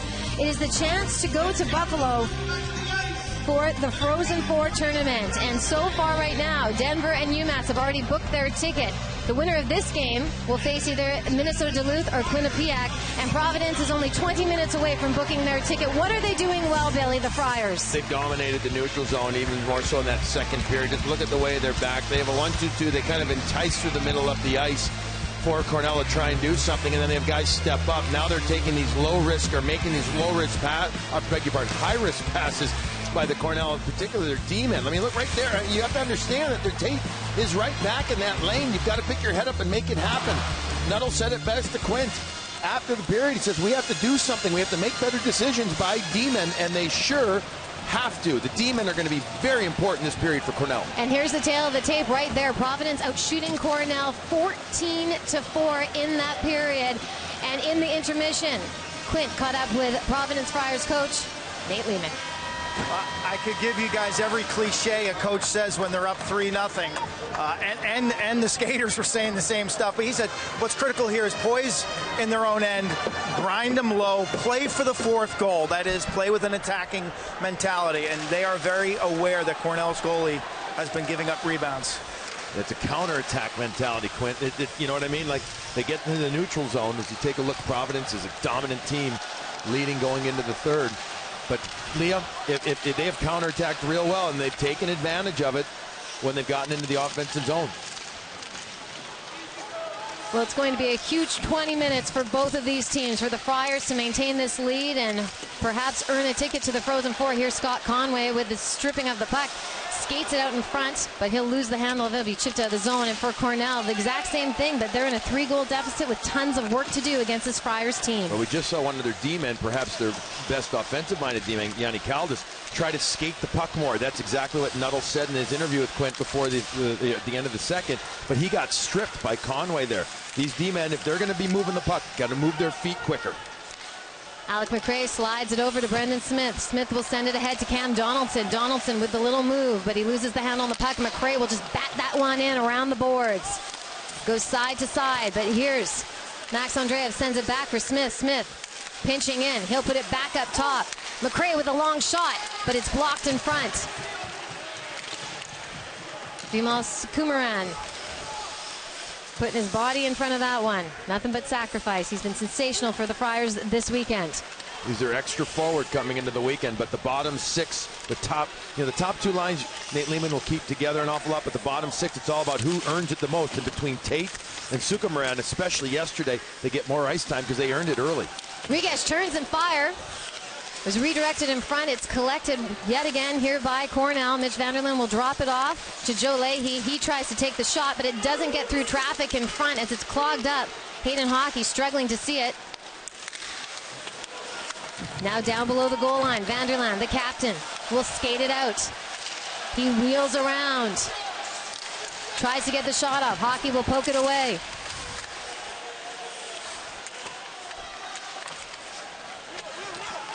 Puck ricochets around, and Vincent Desharnais will collect, chips it off the board to alleviate the pressure so the Friars can get their change. But here comes Leahy, moving in, gains the center line, works it into the zone. Jacob Bryson will try to alleviate the pressure, and he does that as he sends it out, and now it's a foot race as it goes down to Austin McGrath. He comes out to play it, sends it to Yanni Caldas. Caldas reverses as Tice Thompson heads into the boards. Caldas working his way out. Between Caldas and Smith, we have seen Cornell's defense getting in on the action as they move that puck. Trying to, at least. Caldas turned it over there. Bryson with a shot, it's high and hits the mesh. All right, so we've seen 3 times now in this period. We're 2 minutes in, well, 3 minutes in, basically. Caldas twice has actually had his effort toward it. This is going to be a lot of hard work, but Yanni Caldas getting in goal. He skates himself to the wall. Great back pressure by Duhaime there, sticking it. They're keeping his stick on the ice and transitioning it back the other way. Leahy, before that as well, had an opportunity to skate the puck in, and he did, and he chipped it in. And Leo, he did exactly what we were talking about near the end of the second. Instead of pulling up, he went after the forecheck. He tried to get in on it, wasn't able to, but they have to do more of that in this period if they're going to generate sustained offensive zone time.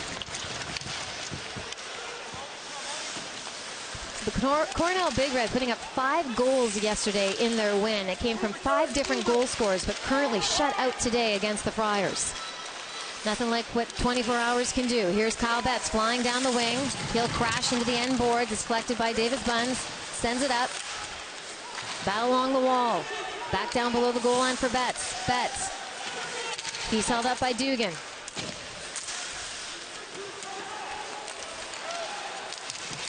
Puck exits the Friars zone. Penalty coming up. And there is a penalty on the play as McGrath goes to the bench for the extra attacker. Takes it in right there all the way to the goal line. We have a player down for Cornell. Shaky to get up. Still no whistle. Here comes Alex Green, the extra attacker out there for Cornell on the delayed call. Green will try to weave his way in. Sends it up to neutral ice to Cam Donaldson. And with that, there's the whistle. It's going to be Kasper Bjorkquist, I believe, on a hold.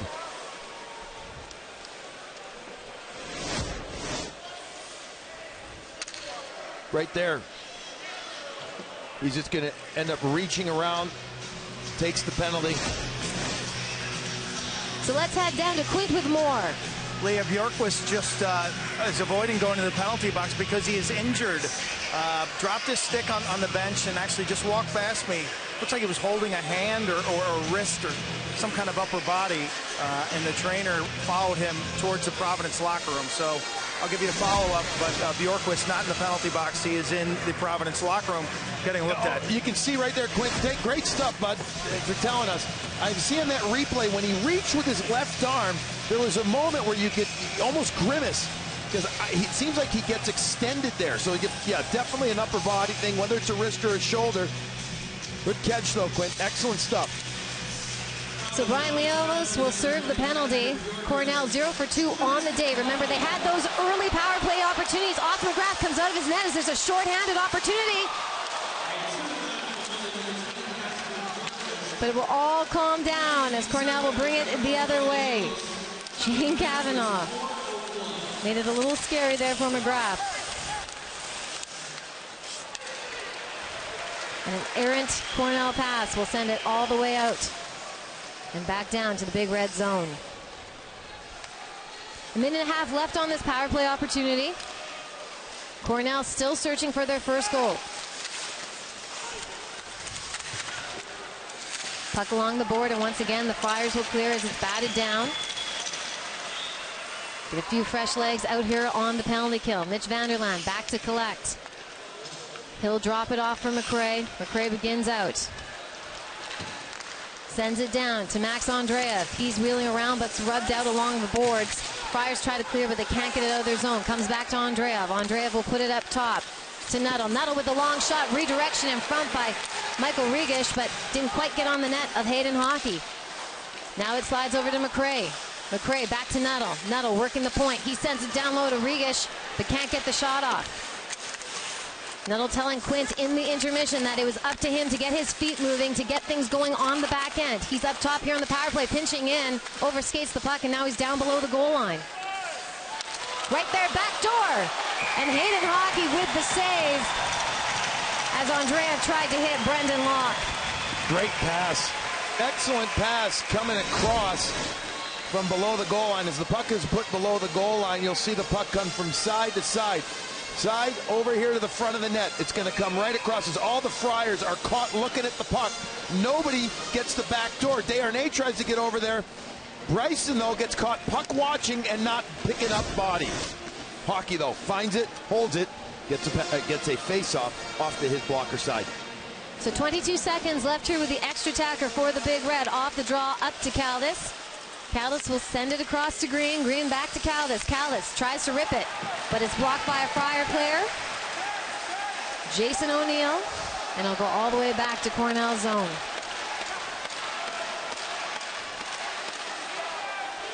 Caldas weaving his way in. Takes the long shot, rings off the iron. Hockey's got a new best friend right there. And with that, we're back to 5-on-5 hockey. Another kill for the Friars today. The luck on that one, though. Really good in the first period.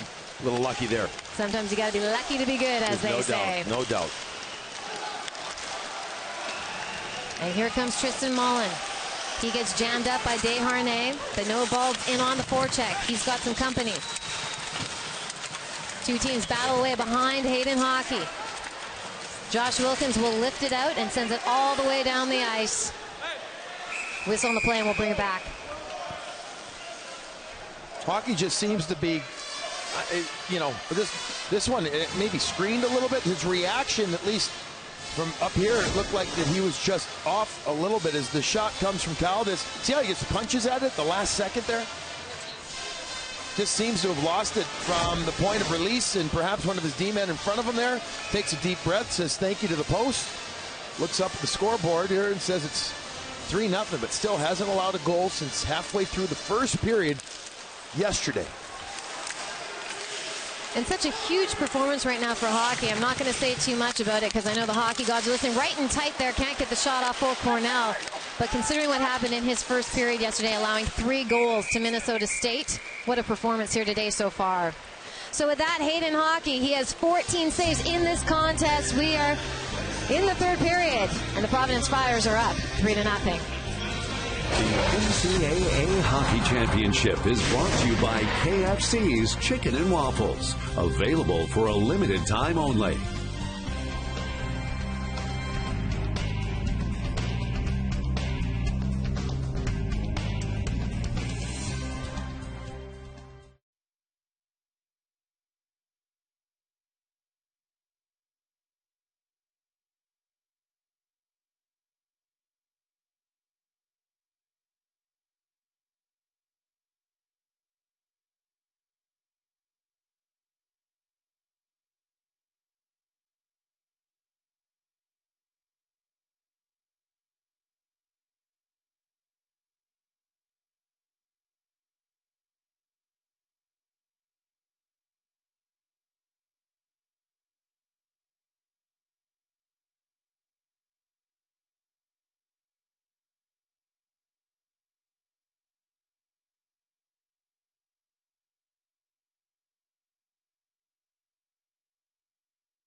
We're back here in Providence, and Friars Casper Bjorkqvist, he went to the room injured. And Quint, do you have an update for us? Well, yeah, I just read the lips of trainer Sid Basile as he spoke to Coach Nate Lehman, says he's out for the game. You know, Bjorkqvist is by far the biggest leader of this team. He's a super charismatic kid. I mean, he can take over a room as he did yesterday at the end of the first period. So his production, his leadership will not be here for the remainder of this game. And let's hope that he's healthy enough, if they advance, to play in Buffalo. Thank you, Quentin. Bjorkqvist, he has 1 assist today. He assisted on the Josh Wilkins goal. But really, the value of his leadership on and off the ice will be missed by the Friars here. Well, you know, along with Wilkins and Dugan, makes up a big part of that top line. He gets himself to the front. Top penalty killer, too. Regularly plays heavy minutes for Nate Lehman from the forward perspective. Huge loss, but this is a deep team, good team, well, beautifully coached team. See if they can hold on for the last 12 minutes and 40 seconds. They're in very good position, up 3-0 over Cornell.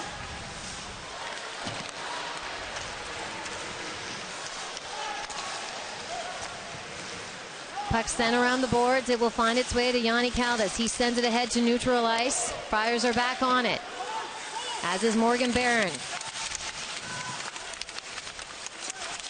Morgan Barron, Cam Donaldson, the top line for Cornell, working away in the Friars zone, but the puck will now come out, and Jack Dugan gives chase. Drops it back for Josh Wilkins, and the Friars moving the puck around their own end. Desharnais will send it out. Yesterday, you know, Morgan Barron and Locke, they had, and Donaldson as well, had a significant impact in the game. Nowhere near as much in this one. You could say the same thing for the rest of the Cornell team, but this is a line that is relied upon an awful lot. And they just haven't been able to make nearly the same type of, you know, sustained offensive pressure, and especially to the front of the net for a guy like Morgan Barron. He's so big, so strong, with some silky hands, too. Morgan Barron, a draft selection of the New York Rangers in the 6th round. Huge hit by Tristan Mullen. Just below us here. Tristan Mullen from Cartwright, Manitoba. Farm boy strong, one of the youngest of 3 boys. And interesting enough, Cornell has not been shut out this season. The NCAA Women's Championship continues tomorrow with 2 more Elite 8 matchups right here on ESPN2. Baylor takes on Iowa at 7 Eastern in the Greensboro Regional Final. Then it's Notre Dame and Stanford in the Chicago Regional Final. Spots in the Final Four are on the line. And remember that both games are streaming live on the ESPN app.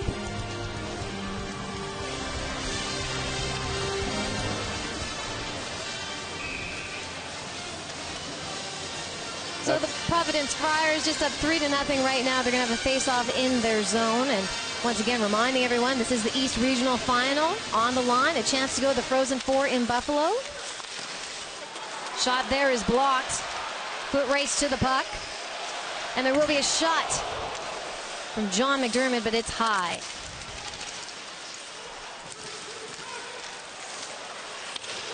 Shot going rink wide. Yanni Caldas picks it up, try to hold it in.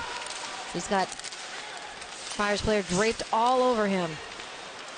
And here comes Jack Dugan. Dugan, a selection of the Vegas Golden Knights. And speaking with their assistant general manager, Kelly McCrimmon, he said anybody would want a player like Jack Dugan on their roster.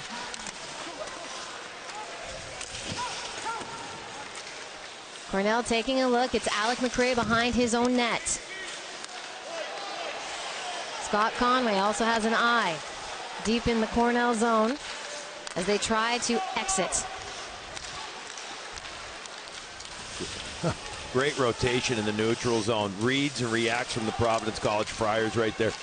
Again, they continue to stifle, even though they take the icing here, they continue to stifle the breakouts of Cornell. Just watch the way, watch now, stop it here guys for a second. Watch the way now you're going to end up seeing the second guy come over here. Go ahead and roll it. So the first guy flushes, he goes with the forward.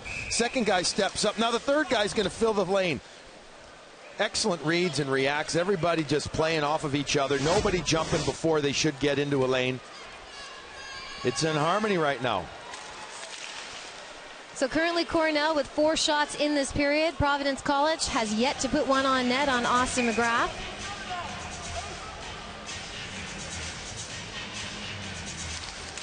So off the draw, the puck works its way down low. It'll be chipped up top. Max Andreev keeps it in. He sends it over to Max Nettle. Takes the shot, but it's high as it ricochets off a stick in front. Mitch Vanderland working along the boards. He has support from Brendan Smith and Andreev as they continue to chip away.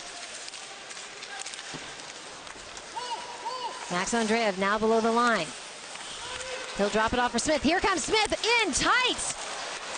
He'll take a tumble in front of the net. Couldn't quite get the quality scoring chance off, but did take it to the net.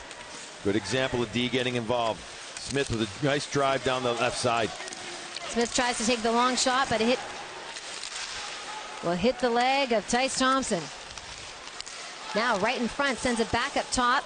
Nettle loses a step. He gets back up, recovers, takes the long shot, but it's wide. And here comes Providence. It's Tice Thompson streaming down the wing. Tice Thompson will cut in. He drops it off for Prince. Prince gets a shot block, but there it is, the rebound! But it stays out. Another rebound coming off the hands of the goaltender McGrath. That has been a theme in this game. His offside is called here from the first moments of this game. And they aren't just little rebounds. They're juicy rebounds leading to goal scoring chances. There's the shot. Prince we'll figure it out. It's 3-0 Friars.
In a draft, rocking with playmakers.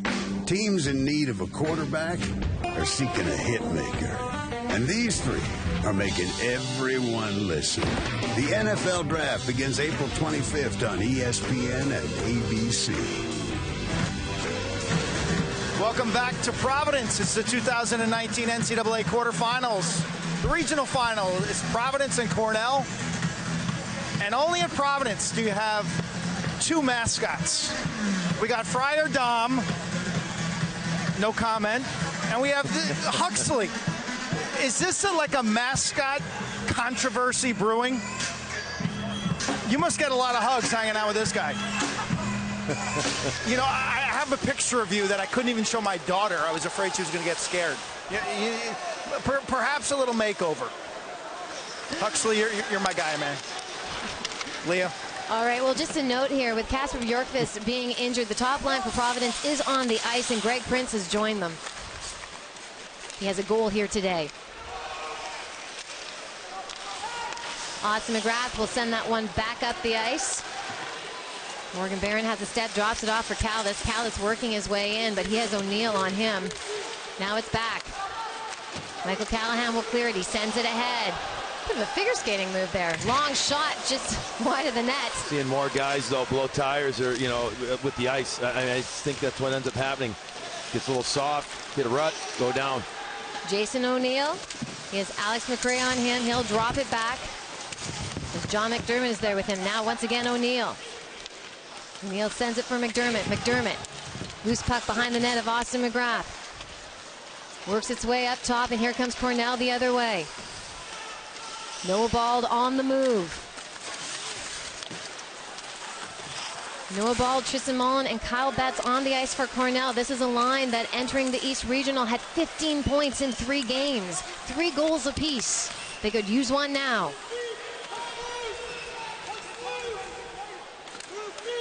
7.5 minutes left in this third period. 3-0 advantage for the Providence Friars here in the East Regional Final. The winner heads to Buffalo for the Frozen Four. Long shot. It's redirected in front. Brendan Smith now down in on the action. The D has been much more active, as Billy Jaffe has spoke of. Fouling down below the goal line. Wheels around, tries to get the shot off. Hayden Hockey lost sight of that one. Kyle Betts right in front of him. That's why. That's a good shift right there. No icing here. Waved off the last second. Cornell with an excellent shift. That's exactly what we saw a lot of yesterday in their game. Bouncing puck will be collected.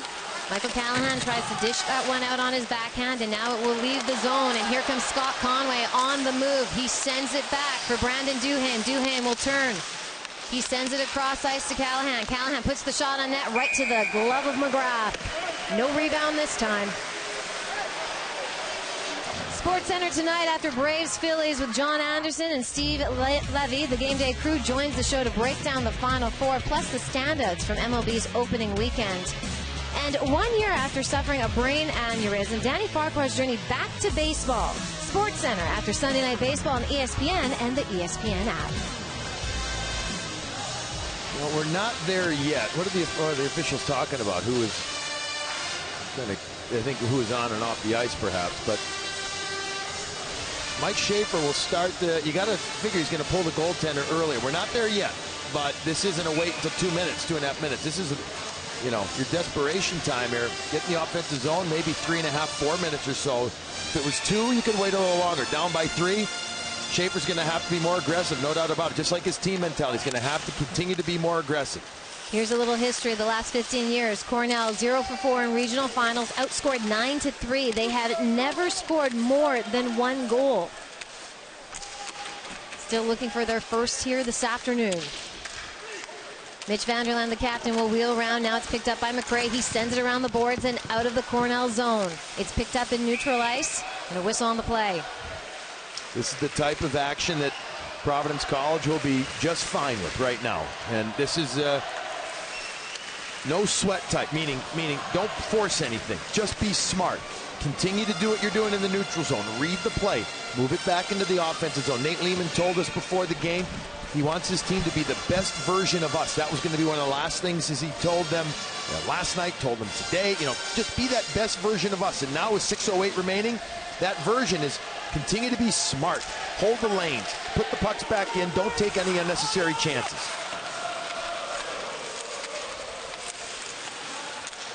Puck now located below the goal line. Desharnais takes a bump, but he'll try to get that out, and that he does. Jack Dugan just overskates it, tries to shovel it across, but it's intercepted. Morgan Barron working his way in, tries to center it, but Josh Wilkins will clear it.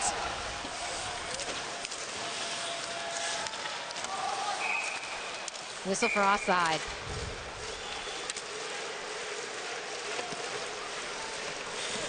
So with just 5.5 here to play in the third period. Providence Friars at 3-0. They haven't been to the Frozen Four since they won the national title back in 2015, and they did that right here, starting the road in Providence as the 4th seed. So a little deja vu, perhaps, Billy. Yes, the final was at TD Garden in Boston.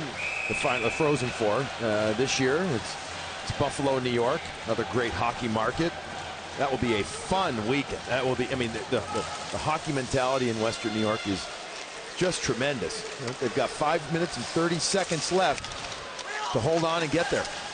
I'm a little embarrassed as a hockey person that I've never been to Buffalo to see a hockey game. I have to say that because I've heard nothing but wonderful things. It is. It's a great spot. Long shot there by Tice Thompson, wide of the net. You haven't had wings until you get to Buffalo, too. I heard that, too. Although there are some other good places. Hey, I'm a prairie girl. I'm okay with the wings and some beer. Nothing wrong with that. All right, let's take a look at the big picture here because it is a great picture. When it comes to the Frozen Four, there's a few teams that have already punched their ticket, pardon me, and that would be Denver and UMass. They will face off in Buffalo at the Frozen Four. The winner of our game today will face off against Minnesota Duluth or Quinnipiac, whoever wins there. And that game's coming up on 6:30 Eastern on ESPNU. UMass just played tremendous hockey. They were fast all game. They were aggressive. They all over the Fighting Irish. Shutting them out 4-0. Yep, back-to-back shutouts for UMass. One of the officials here is getting his finger worked on. There was a collision down below us at the beginning of the last play, and perhaps he either got a little stick or a little skate blade on it. Quick fix, and he's good. Amazing how often, I mean, how there's narrow misses all the time. I played a bit and then I officiated a bit as well, so I've been there, and as an official, sometimes you're just helpless. You just got to take the hit and see what happens. Greg Prince trying to wheel around and get the shot off on the backhand, but he can't. He's stripped of it, and here comes Max Andreev. Max Andreev working his way in. He has Mirages on him, squeezing him out. Fighting up along the boards for puck possession. Mitch Vanderland will send it around the boards. Yanni Kaldis, the defenseman, way down, but Jacob Bryson's on top of him. Two teams. Quick shot on net. Hayden Hockey will turn that aside, and it exits the Friars zone. Vanderland sends it over to Andreev, but it'll be batted by Shane Cavanaugh deep into Cornell zone. McRae's there to collect. Quick shot, very high by Ryan Tate on Austin McGrath. John McDermott tried to take another one, but it hit the side of the net.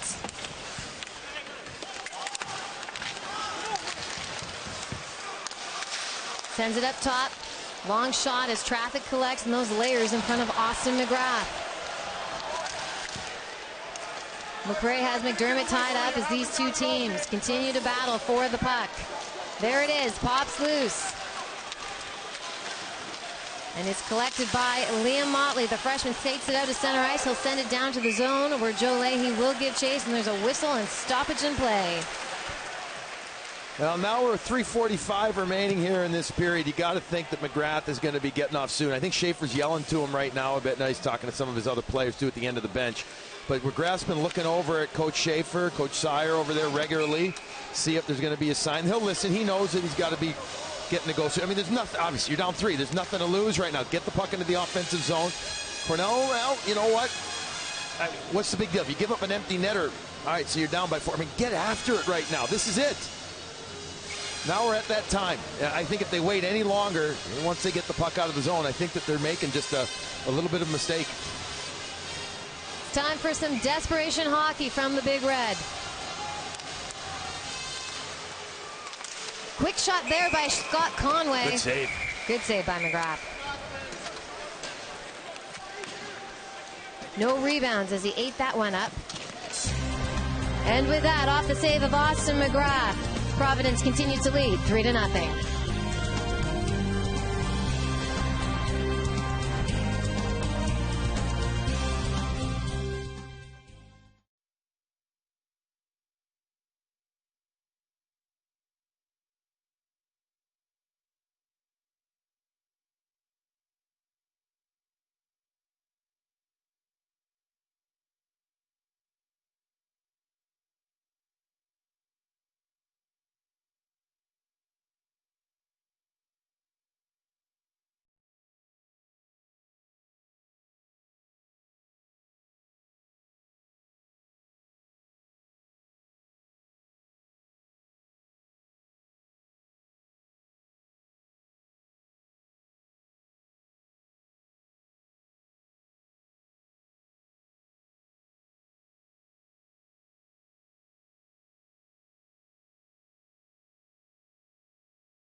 Providence fans are enjoying this game.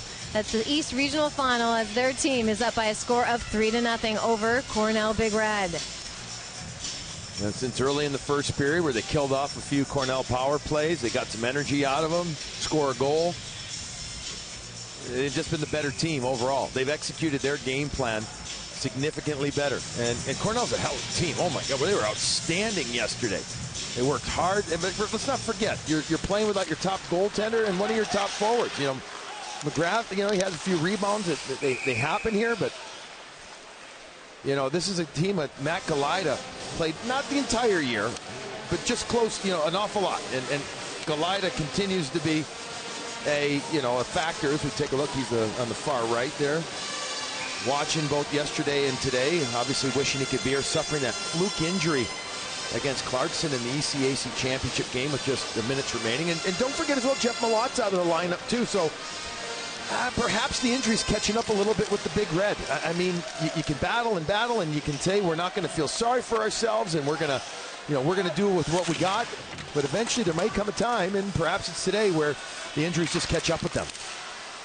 22 different line combinations in 35 games this season. Only 10 minutes of a full, healthy roster for the Big Red. There's a quick shot and a quick glove by Austin McGrath. Yeah, real nice glove.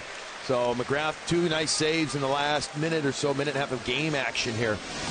You know, getting the hands out, little forecheck made, and then there's going to be 2 Big Red players who miss Conway. The puck comes out to the slot. Here comes Conway again on the back end, snapped up though by the mitt nicely. McGrath, I've liked Conway's game an awful lot in this one. An awful lot. He's done a lot of subtle little things, just like he did yesterday again. Off the draw, it sends it up top. Desharnais will chip it down low. Picked up by Greg Prince. He will drop it off for Josh Wilkins. Wilkins takes it at the side of the net, but it's turned aside.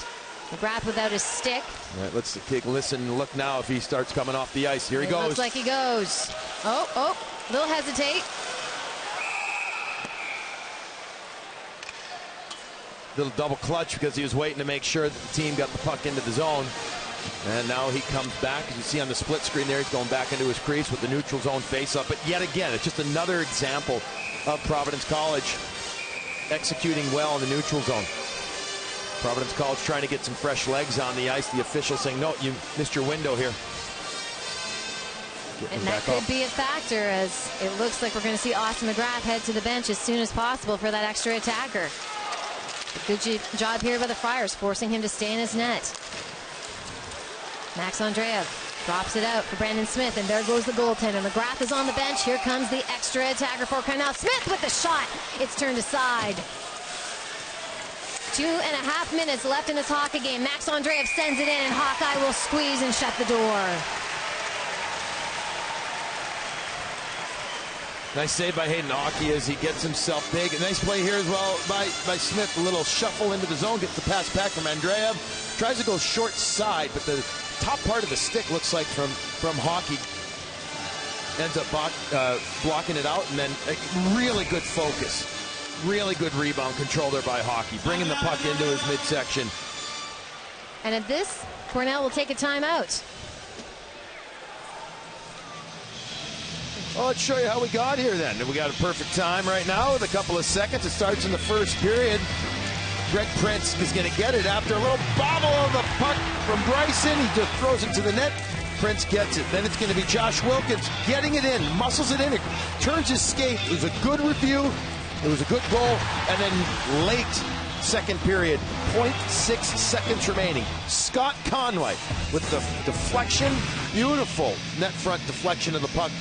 Beat the goaltender McGrath just above the left pad, below the glove. And those are your 3 goals. Wilkins with a goal and assist here today, 2-point afternoon. Also got on the score sheet yesterday, 2 goals and 1 assist for 3 points. So if you do the math, that's 5 points in the last 2 games. But that's a pretty huge weekend here when it matters most. Just one of those guys that has the offensive instincts. He's around it. He's not the fastest skater. He's not the biggest guy. He's just the kind of guy that has that hockey sense. And, you know, he's been hot. Coming into this game, he had 9 goals and 14 points in his previous 8. You want to talk about getting hot at the right time of year. So here we go. Cornell with the extra attacker, just under 2.5 minutes to play here in this hockey game. And Providence will clear the zone. There's a foot race back for the puck. It'll be won by Cornell. Sent ahead as Michael Relish has it now. Sends it down low, goes in right in tight. Hayden Hockey sprawling. That was on the goal line. Good positioning, though, by the official. Behind the net was emphatic that it never crossed, waved it off right away. Nice set play off the face-off as they get the puck into the zone. The overhead will show you. The puck is going to get back, past Hockey. Does it get across the goal line? Oh, no. What an assist there by Callahan. What a play. You know, we're told he's got moxie. He also has a good stick. How about that? Give you another look at this play. This is Cornell. This is when they're at their best. When they're crashing it, making it happen. Vanderland comes in. Barron's there as well. And then the stick. Oh. We back it up one. I don't think this crosses. That's that off view. No, that does not cross the line. No, and the referee, good job by the official, being in the spot where if he's at the line, he actually needs to be behind it a bit so he doesn't get boxed out or, you know, having a player in front of him. So this will be no goal. And with 2:11 remaining now, Cornell again they're going to send their goaltender out. I'd have him right up near the top, in between the circles and the blue line. And that's exactly what they're going to do, no, Bailey. He's going back further now. So the face-off just outside the Friar zone. Neutral zone territory. Off the draw, down below the Friars goal line. Michael Callahan will send it over to Desharnais, and he tries to clear the zone. They can't quite get it out, but now they do, and they send it all the way down the rink, but it's wide of that empty net, and that will be icing. Providence College will be fine doing this. They'll be absolutely fine if they have to take 5 icings between now and the end of the game. As long as it just helps them reset, not have to be scrambled into their own zone. And on this side, the face-off, Conway's going to be on his strong side, his backhand side here, so he's fine. He takes 70% of his face-offs on this side. He wins it cleanly. That he does against Morgan Barron. Tumble there at the line, but the puck escapes. And it goes down, and we're now in a foot race. Here we go. Shot on net, and it's in! Brandon Duhaime looks like he sealed this for the Friars. It's now 4-0.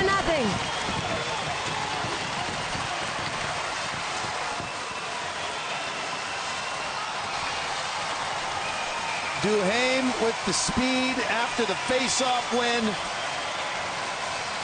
He's got a nice edge to his game, wins the battle, and gets it down and ices this one. Here's the face-off again, clean win. Conway's been doing a lot of that this weekend. Chipped out. Duhaime is going to get it after. There's a battle there. There's the support along the wall.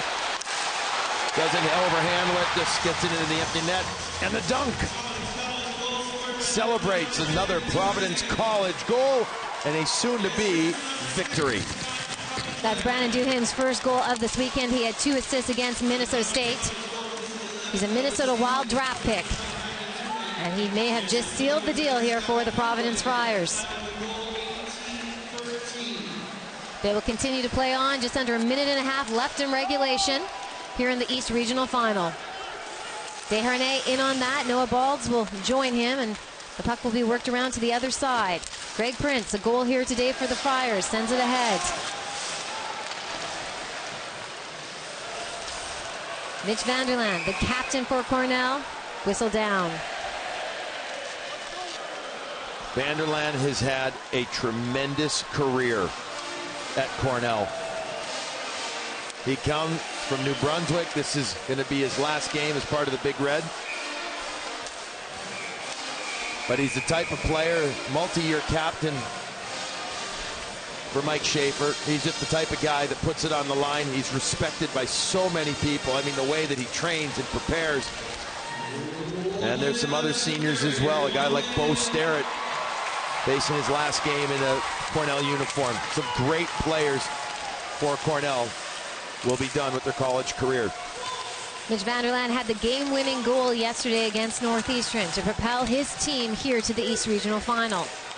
And Cornell will continue to battle way below the goal line as the clock ticks down. Works its way up top. Long shot by McRae. It doesn't get through traffic onto the net. Friars try to clear, but it will be kept in. McRae, another senior. Nuttall, a senior as well. Brendan Smith.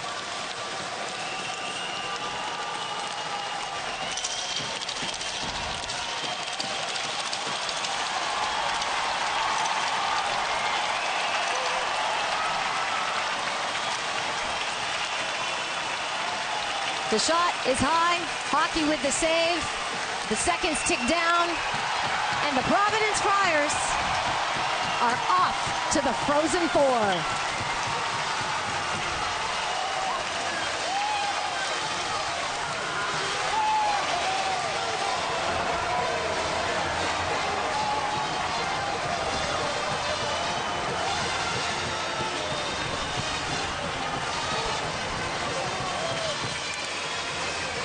Well, after battling through the game against Minnesota with a shaky first period, Hayden Hockey comes out massive for his club today. 19 saves.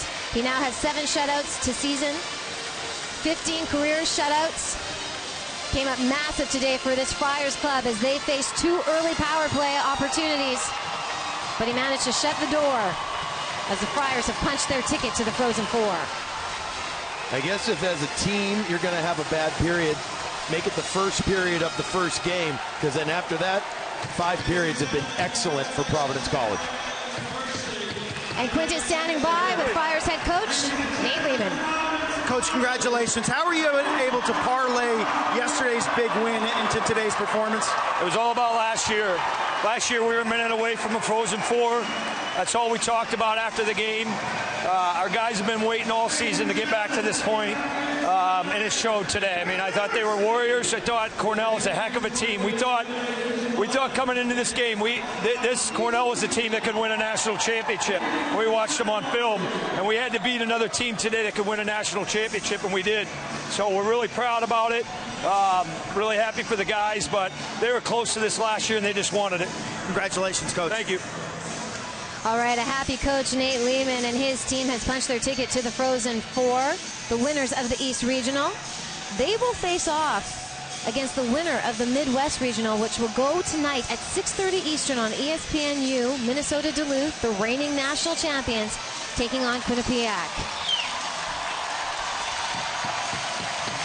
This Providence College club is often spoken about. being one of the most skilled, if not the most skilled club that Nate Lehman has had in his tenure as head coach in Providence. Yeah, and they showed some skill, no doubt, but they played with that Providence College grit in this game, and that smart and that discipline. And let's get back down to ice level where Quint is standing by with the defenseman Jacob Bryson. Congratulations. Thank you. It's a big deal. Yeah, it is. What do you think was most responsible for this win? Sorry, say that again? What was most responsible, do you think, for this win? I think we just stuck with it the whole game. We never stopped, and we shut them down today. They're a great team. They played a great game, but I think those first 3 goals we got were awesome, and we just stuck with it the whole time. What was the mindset after yesterday's kind of stunning come-from-behind win? What was the mindset when you took the ice? I think the same thing. We just had to play hard. We knew what we had to do, and today we got 3 goals, which is nice. From being behind yesterday, it was a different game, so it was good for us. So. Coach told us, again, I don't want you to miss this photo, Jacob. You got to get in this photo, and that means I got to get in with you. That's a moment you can't get involved with right there. No, Quint, you certainly can't. That is the hockey picture that every team wants because it means that you are champion. Billy, some final thoughts here from this weekend we had in Providence. Well, Nate Lehman talked about how his team needed to develop a chip on its shoulder. It was a team that had too much good stuff written about it throughout the year, he said. He told us 2 days ago, despite the fact that maybe at times we didn't really deserve it. You know what? I think they deserve it right now. They played tough, they played strong, physical when they had to, and skill came through, and they salute the crowd here at the dump. They punched their ticket to the Frozen Four. They head back there for the first time since being national champions in 2015. They will face the winner between Minnesota Duluth and Quinnipiac, which goes later tonight, 6:30 Eastern, and that is on ESPNU. The Friars giving a bit of a clap here to their wonderful fans as the hometown team are the victors. Our final is 4-0 Providence. Coming up next, the draft features Episode 2 for Quint Kesnick, Billy Jaffe, all of our crew, our great stats man, Jim Connolly. I am Leah Hextall. Thank you for joining us in Providence. The Providence Friars are off to the Frozen Four.